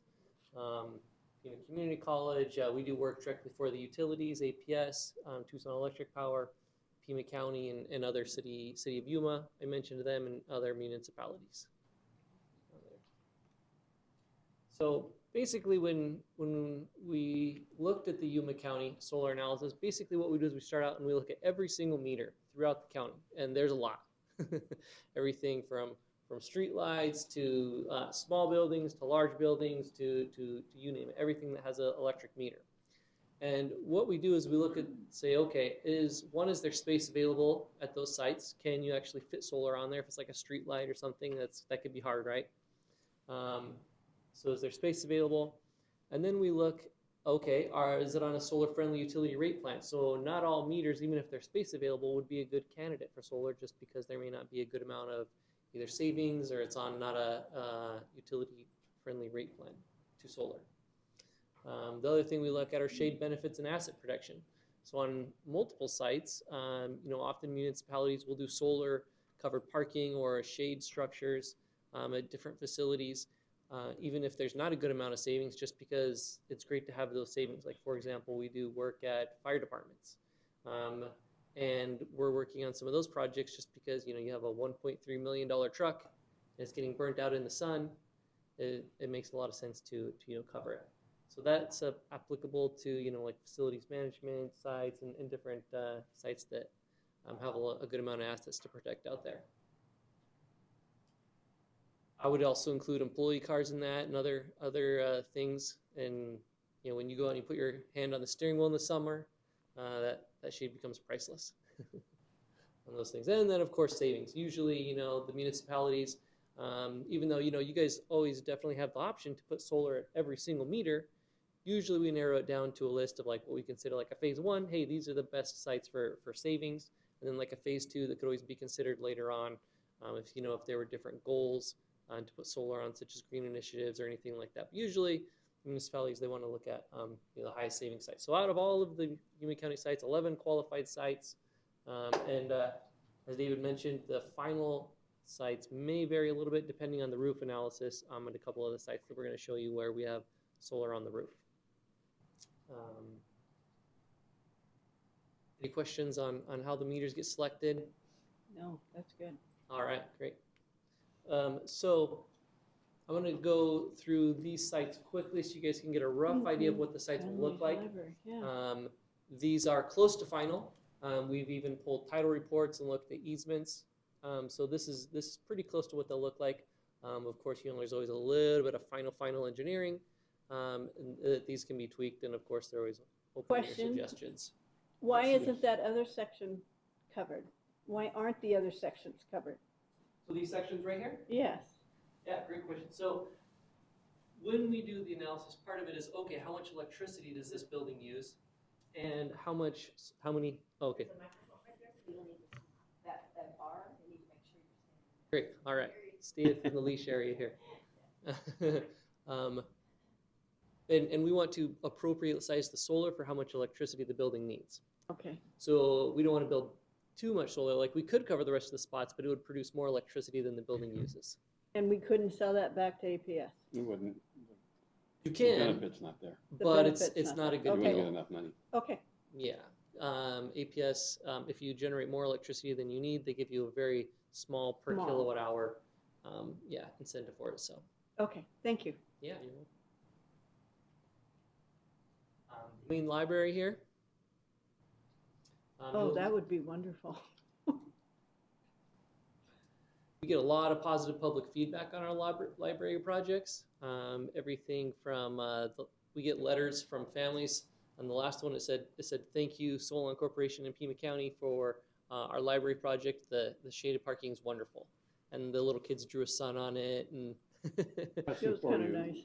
Why would you build the shade in the north part of that rather than in the south, which is closer to the front entrance? So if you notice on here, there's a little the little green X in the top left-hand corner of the building there, and that's the electrical meter and service entrance where the power comes in the building. That's where we run the solar extension cord over. Plug that in per se, right? So we usually try to base the solar as close to that as possible, just because it increases your savings. I understand. Good question. Development services here. Now, I don't see a green X there. It's in the lower left. Am I missing it? There's no X, no, but that's where. Oh. That's where the service is. Okay, okay.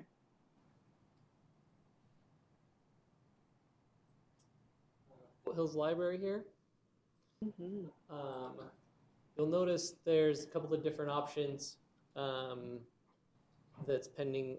Likely option is A. Another option, B, is you'll see a little T on the canopy there, and that's because we don't want to block views to the building at this site. I believe those are important. So that would actually raise that canopy for option B up to a 14-foot clearance height. You could drive semi-trucks under it and see right underneath it, so it wouldn't block any views of the building or anything like that. And then would there be any service to the sheriff substation? Not at this site. Even though on option A, it shows covering their parking over there? Yes, we would still, even though they would get the benefits of the shaded parking, the technical, and so the public's not really going to know, but technically the wires will run back and feed the library. And why didn't we include the substation? There must be a reason. Yes, so we'd like to include the sheriff. It fell into one of those categories where it's a very small meter, and the savings as compared to like the library and these other options were just not as high as the others. So it fell into like more of like the phase B category. Yeah.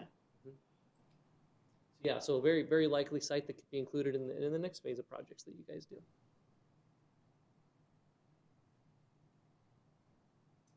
adult probation here. Mhm.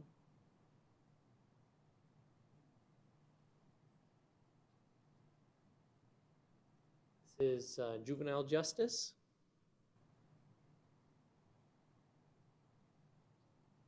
Yep, good parking, large good area. shade.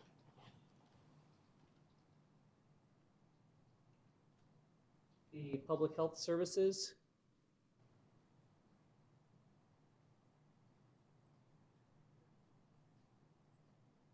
Now, this wouldn't offset their entire electric bill, correct?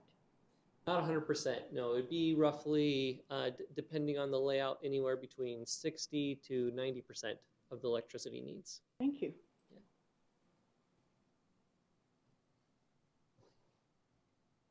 This is Public Works. This is one of the asset protection sites and has a great amount of savings as well, which is nice. You'll see in the upper right-hand corner there, it says 14-foot clearance, and that's so that any large vehicles, semi-trucks, anything could be parked underneath there and take advantage of the shade. That's such a large facility. I don't understand why you wouldn't put more. We'd like to build more, but it's all comes down to how much electricity is the building using, and also there's also a limit on what APS will allow. Got it. So APS has certain restrictions in place limiting the size of certain solar facilities, which we're working through. Thank you.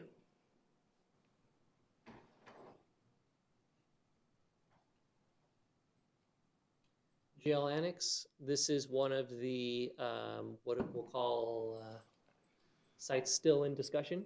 So this is a site that could be removed out of the project based on additional research into the parking lot layout and additional benefits and concerns at this site here. But we wanted to present it to you as it's being considered as a potential option. Now, is that First Street up there? Where is that? Yeah. Yeah. Okay. First and third. First and third. Thank you. Justice Center. This is another potential site. You'll see there's notes in there that this site is being considered based on the potential roof condition. So additional analysis is being done on the condition of the roof, and depending on that analysis, these sites would move forward or not, depending on that. Now, is that the roof of the parking complex? No, it's The roof That's of the the building? courthouse. That's the courthouse itself. Okay. And same thing for what we're calling the adult detention center, that roof. And also you'll see the covered parking to the right there. Is that Tony's? Okay. Any questions on any of the sites? I was was there a consideration for the parking structure that is adjacent to the courthouse? Yes. There was. That was considered it. And we tried really hard to make that project work. We went back and looked at it quite a few times, actually. And there's a few different concerns at that site. One is it's pretty expensive to build solar covered parking on top of an existing parking structure. Oh, okay. The other is the meters that the electricity would feed are pretty far away, and so it would require a long distance. But I would say that's a great candidate for, like your phase 2 projects coming up, and could always be considered, at an upcoming time. Thank you.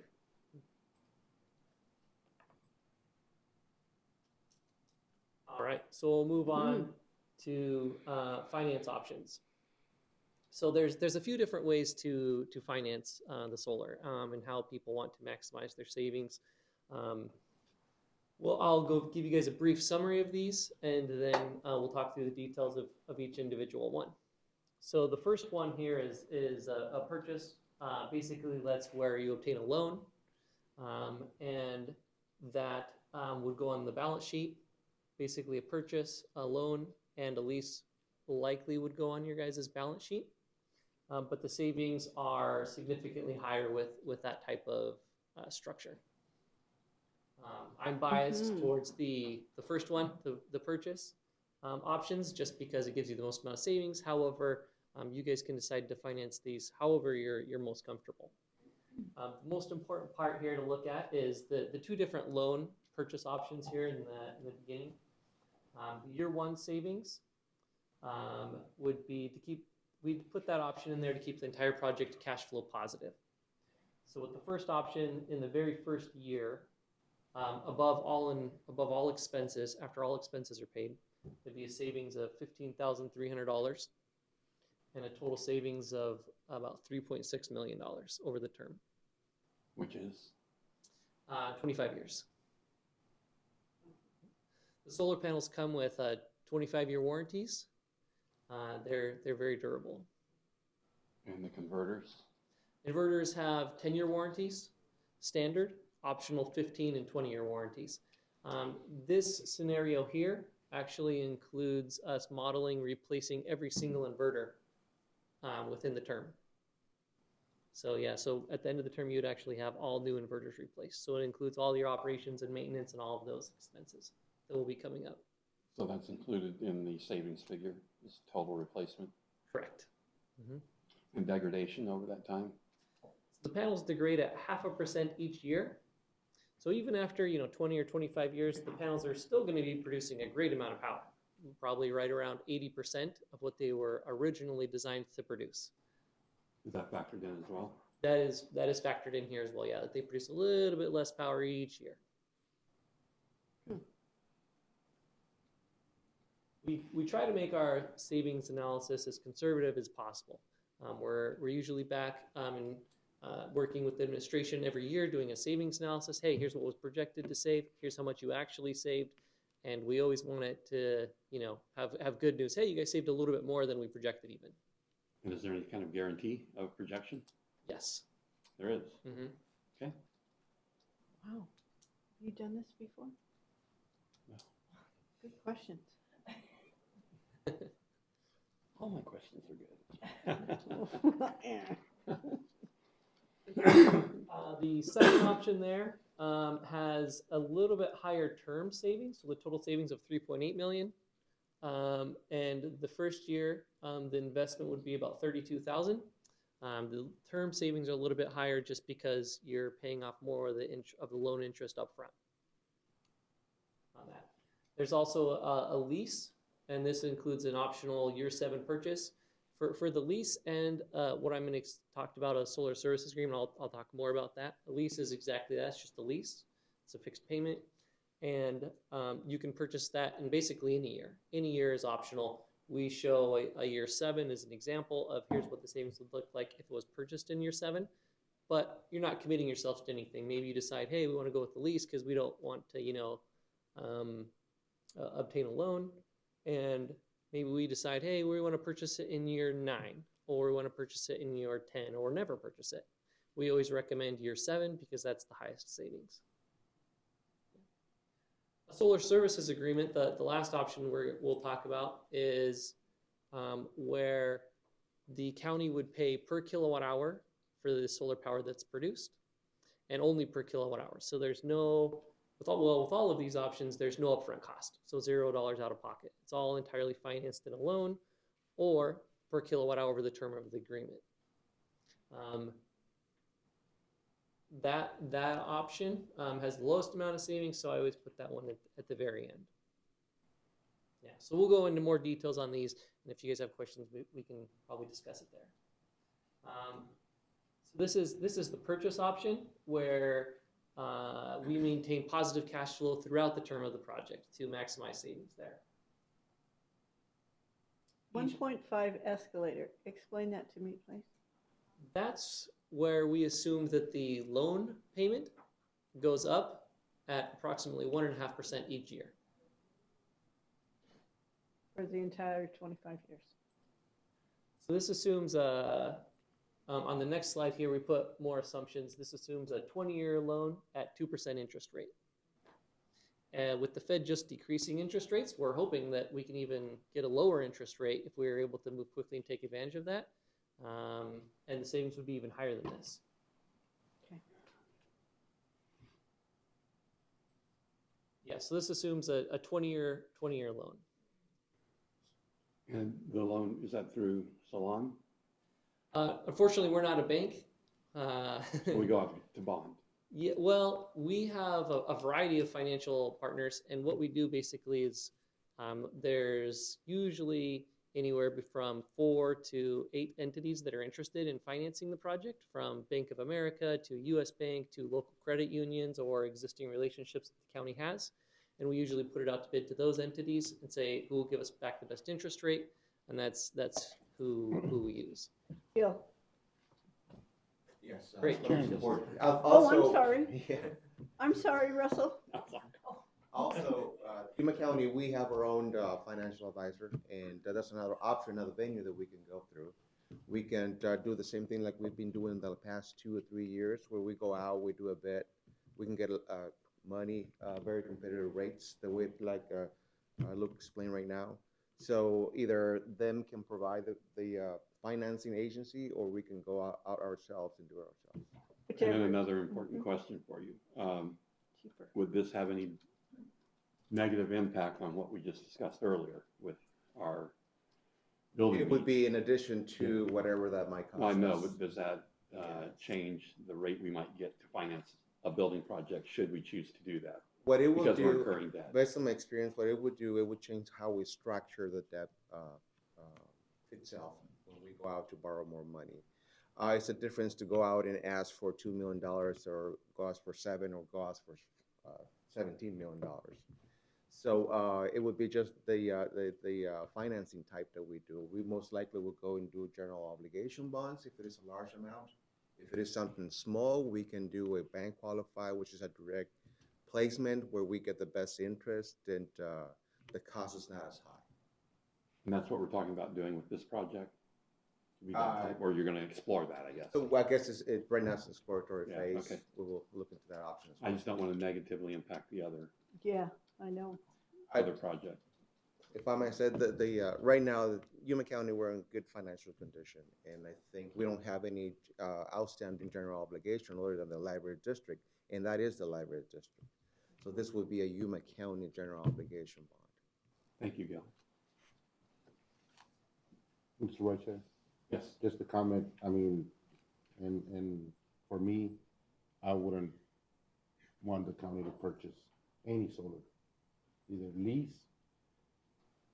I experienced it already with the city of Somerton, so I wouldn't purchase any solar, at least that we put money in. Wow. Either lease. I very much, I disagree. The only way to go on solar is to purchase. No, well, I mean, lease is out of, we don't put any money out of our pocket. That's not what the slide showed. Well, if it's. Can you go back to the slide showing the finance options? It costs us $100,000 a year, and you save 1.2 million less. Cost or savings? Well, in the second column, you see it costs us annually $101,000. The purchase, we are in a positive cash That's flow of only year one. $15,003. That's only year one savings. Yeah, but it keeps going. See, What do you mean cost? Well, year one savings, if you purchase with a 1.5% escalator, your positive cash flow is $15,300, so you're not out of pocket anything. If you lease, we're out of pocket $100,000. I mean, I understand what you're saying, but I think Somerton got a raw deal. Well, I'm just, I wouldn't. With older technology. No, believe me, 25 years, solar is not gonna be the same. No, of course it won't. And I think if we purchase something, this company goes out of business, and we'll be on our own.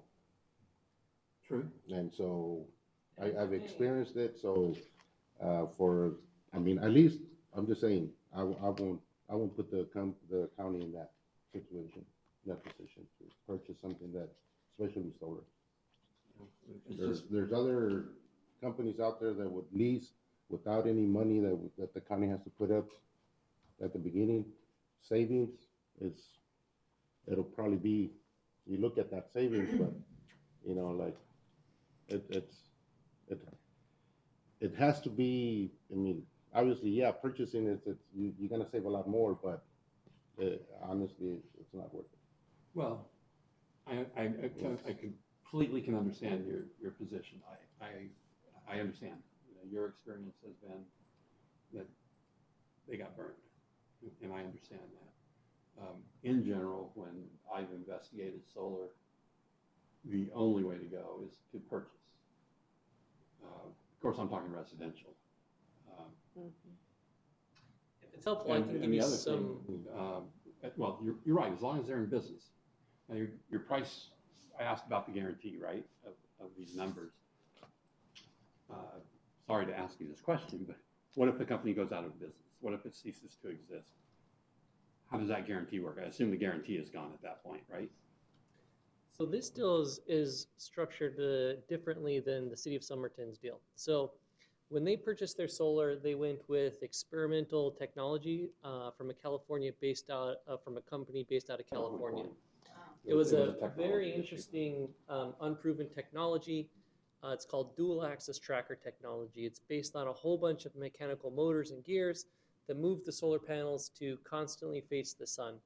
The idea is that you get more power, but there's a lot of moving parts, and it was proprietary, new technology that was unproven and backed just by that company. So what ended up happening was, all the motors, they break down. Pretty soon the system's not working. The experimental technology proved out to be exactly that, experimental. And the company, City of Somerton, was actually the last deal that they did, and it went under. APS actually referred us to the City of Somerton. We've been trying to help them figure out a solution for those systems. The systems that we're looking at for the Yuma County would be very different in that these panels are on fixed shade structures or on the roof, no moving parts. The panels come with 25-year warranties backed from the manufacturer. Oh, okay. And the inverters also come with inverter warranties from the manufacturer. So worst case scenario, let's say Solon did go out of business in 5 or 10 years, you would probably just hire somebody else to continue doing your ongoing operations and maintenance, your yearly inspections. Other than that, all your warranties are going to remain in place from the manufacturers for your inverters, for your modules, for all of those components. No moving parts, no experimental technology, none of those components. And that's why these option is so popular with all of the other school districts, municipalities throughout Arizona. Of course, like I said, we're agnostic as to which financing option you choose. We're a construction company. We like to build it and warranty it and continue the ongoing operations and maintenance. If there was a financing method that you did not want to own it, then that would be the SSA. That's a solar services agreement, where the county only pays per kilowatt hour that the system produces. So let's say, keep the numbers very easy, the solar system produced 10 kilowatt hours. The county would purchase those 10 kilowatt hours. If the system fell apart and all the moving parts broke and it didn't work at all, and let's say the system produced 0, the county would pay 0. So it's a no risk option that way. All of these finance options include the exact same system type. So we're going to build the exact same system with the exact same warranties. Everything will be exactly the same on all of these options. The panels that you use, will they be the newest technology, or will they be, because I know solar panels keep changing and their ability to produce keeps going up and up. So Yes. Which panels will you be using? So we're going to be using, the newest panels that we can get our hands on. They're highly efficient. So like, let's say, for example, in 25 years, the solar panels degrade and they're only producing 80% of the power that they originally were designed to produce. Well, they're still producing a lot of power, and you have shaded parking. So, so it's a great system. You're not going to want to mess with it. Likely what will happen is you'll say, okay, we want to produce an extra 20% of solar power and save money. So at that point, likely what would happen is you would build an additional solar covered parking canopy. Yeah, at that point. It's also interesting. It's a little bit of a catch-22 there. If as solar panels get more and more efficient, your shaded parking also gets smaller and smaller and smaller. So people are kind of like, well, I don't know. Yeah. Well, that allows for more and more panels. Yeah. Go ahead. Yeah. So there's a benefit there. Whereas you guys are not space constrained. No issues there at all. Yeah. Okay.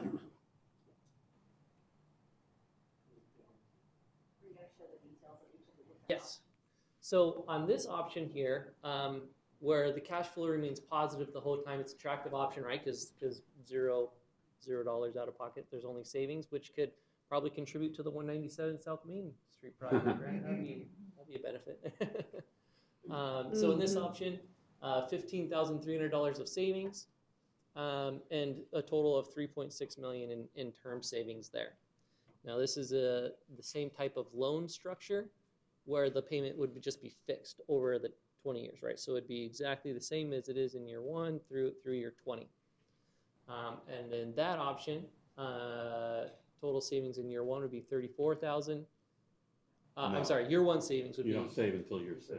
Yes, savings start in year 6, with total savings being slightly higher because your loan payment is fixed. What is that 2.5 utility escalator at the bottom? So that assumes that utility rates escalate at 2.5%. Got it. So they might be a little bit lower, they might be a little bit higher. We put them at 2.5%. That's a little bit high. That is a little high. Historically, what is APS's annual rate been? It's well under that. So it depends on the rate plan that you're on and what amount of time you look at it. So for example, APS is in a rate case, just filed a rate case where they're asking for $184 million of additional revenue. The county will have a good portion of that. So if you look at it based on the past 2 years, I mean, the utility escalator rates would be off the charts. If you look at it over the past 10 years, it's going to be something different. Yeah, it's more like 1 something, isn't it? Mm-hmm. Yeah. I had a conversation with 2 representatives of APS, and they said over the last 20 years, it's averaged 2%. Over 20 years? 2% annual? I thought it was a little bit less than that. Yeah. Over the, It goes up and then it stays flat. Yeah, right. All depends on who's in the corporation commission. Yeah. Yes. Now, if utility rates only go up at, we did a whole bunch of scenarios that we reviewed with staff. If utility rates say they only go up at 1.5%, your savings will start in year 7 instead of year 6. If utility rates go up at 3%, your savings will start at year 5 instead of year 6. Mm-hmm.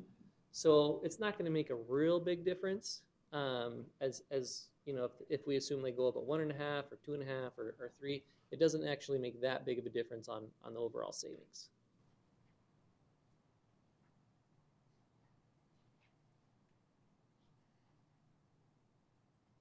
This is a solar lease option.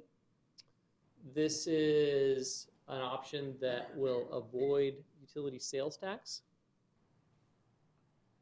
Now you can see here, purchase is optional during any year. We assume a purchase in year 7 on this graph here, resulting in a total savings of over $2.4 million with the purchase in year 7.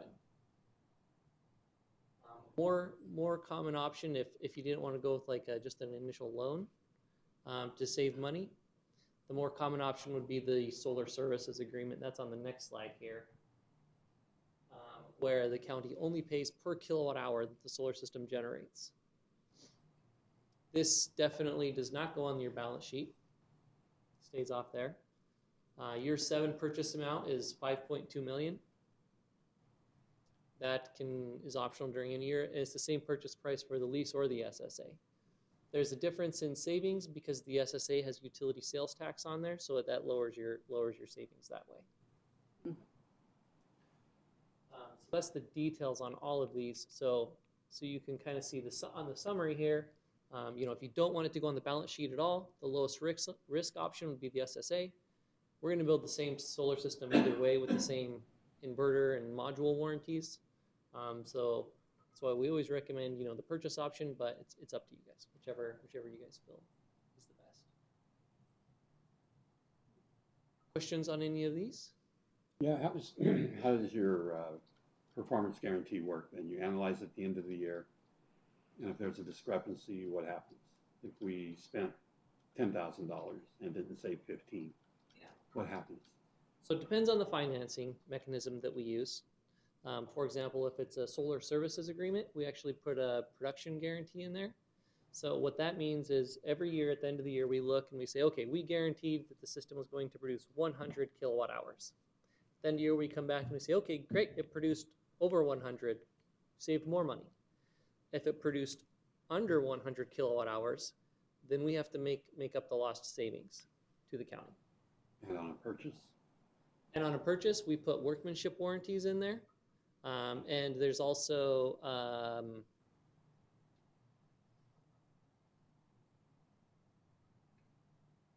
thinking for a second here.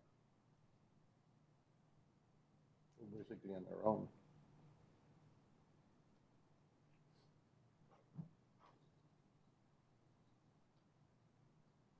Between the lease and the purchase option, there's always the workmanship warranty. So they all come with their same warranties as far as workmanship, module warranties, solar panel warranties. The purchase side does not come with a production guarantee. Okay.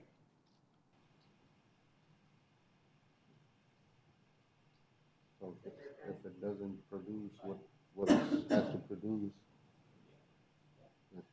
Yeah, but the design, you know, it'll be designed to produce a certain amount. It should Well, produce they're that. all designed for that. They're all designed for They're that. all designed. Yeah, I I know. understand that. So let me rephrase that then. What you tell us the systems will produce, if after the first year they have not produced that and we've purchased it, what's the county's remedy? Let's say it produces 3/4 of what you told us it was going to. Most likely, we assume Solon would be selected to continue the ongoing operations and maintenance of the system. And in that, if Solon is allowed to maintain it, we have control over the maintenance and making sure that it's running perfectly. Included in that agreement is a production guarantee. All that cost is, all the operations and maintenance cost is included in the savings projections. Yeah. Okay, is it included in the, it's included in the savings projection. So there's going to be a contract to build and a contract to maintain, right? And the savings are net of those expenses. Correct. Yeah, so after all expenses, these are the net savings. So like if a loan was put in place and Solon was hired to do the operations and maintenance agreement, which has already been selected through the RFP there, then yeah, after all expenses, production guarantees, maintenance, warranties, the savings would be $15,300 above and beyond. I'll ask my question again. Okay. Let's say you put in a system and it's supposed to produce, 10 megawatt hours, right? And it produces 9, and we've already bought it, and it is incapable of producing what we were told. What's the county's remedy? Is that in the contract that it will produce this amount, or you will upgrade or add, or what is the remedy for the county? Solon would make up the lost savings to you. So in that scenario, it's supposed to produce 10, it only produced 9. Solon would be up on the hook for making up your lost savings of the 1. Under a purchase agreement? Yes. Okay, that would be in the contract. Only while they're in business. Right. But if it's producing, they're going to be in business for the first year, I would hope. So we would have a remedy if the savings didn't come through. I know you guys got burned, but again, it was because of the technology, not because of the. Not because solar doesn't work. I think we need a little bit more research on who really leases or purchases, because purchasing, I mean, even if the manufacturer, I mean, how long has the manufacturer been in business? Go ahead, Greg. Manufacture the solar panels? Yeah. Yes. 30 years. Approximately, I don't know offhand, but many decades. And these are companies, so there are companies You that better are. get up to the mic. Oh, sorry. And state your name. Brian Seibel, president of Solon Corporation. So for the record, the answer to your question was approximately 30 years, many decades. So there are companies that kind of like, we're very familiar with the issues out at Somerton. And so, the manufacturers of those solar panels, they have these curved glass and all that. And so those are companies that are kind of solar specific that you see offshoot and then go away. These are companies that are power electronics manufacturers that manufacture all sorts of hosts of equipment, solar panels. And just to let you know, it's not about the mechanics or the product. It's just I'm not comfortable purchasing solar. At least putting the county in that position. So it's too good to be true. So it's just honestly. I mean, that's not been my experience, but I understand what we would be talking here, 4 years, 5 years down the road about this same situation. I doubt that. Yeah. It's just, I put on rooftop solar and it's performing so well, I'm just tickled pink. Just absolutely thrilled with it. But the only way it really penciled out well was to purchase. The lease was the least favorable option. Yes, Susan? So I think what we would do is provide some research, talk to their clients, who has purchased and who has done the lease or has the SSA. Also get more information about the manufacturers and how long they've been in business and the level of technology that's being proposed here, as well as all the contract details. Just going to ask you that. APS has agreed to look at all the contract details to give us their advice on the Excellent. language and the content. Good. Thank Good you. job. Thank you very much. Thank you. So the other thing that we do for our solar projects is in a lot of the libraries, the town halls across the street. This is an online web monitoring display.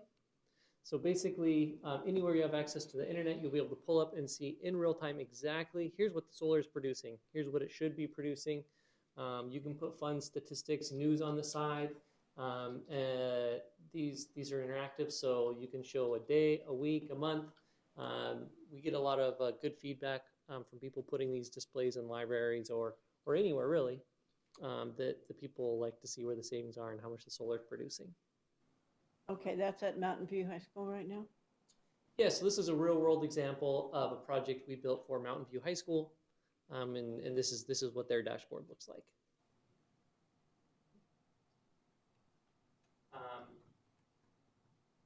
These statistics from the EPA.gov are kind of fun to show.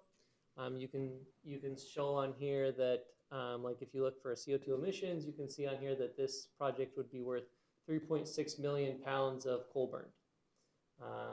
These projects offset a lot of water, which is valuable here in Arizona because you're not using steam generation to produce that power.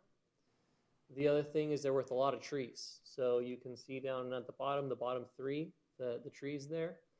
It's worth 3,975 acres of U.S. forest in 1 year, are kind of like the environmental benefits of equivalent of having trees. So those are always fun.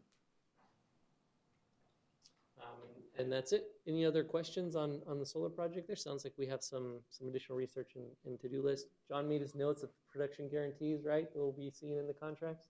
Yeah. That's it. Oh, yeah. John's plaque is up. Okay. Any other questions from the board? No. No? Okay. Thank you very much. Thank you. Yeah, you're welcome. Susan? So do we have consensus that we'd want to move forward to look at different options and Yes. get a contract and look at which lease, purchase, financing involved Gil as well as David and myself? Right. In particular, the question I asked, if they underperform, what's our remedy? Mm-hmm. Okay. Is that agreement? Can I get a vote that you do want us to move forward? Do you want a motion and a vote? That would be good. If that's Okay, I'll accept the motion. Proceed. So moved. Second. Okay, we have a motion and a second. Any discussion? All those in favor? Aye? Aye. Opposed? I'm aye to proceed. Just look into it. Okay, thank you. Okay. 4-0 with Supervisor Reyes excused. Anything else? Being no more business on the agenda, we are adjourned. Thank you very much.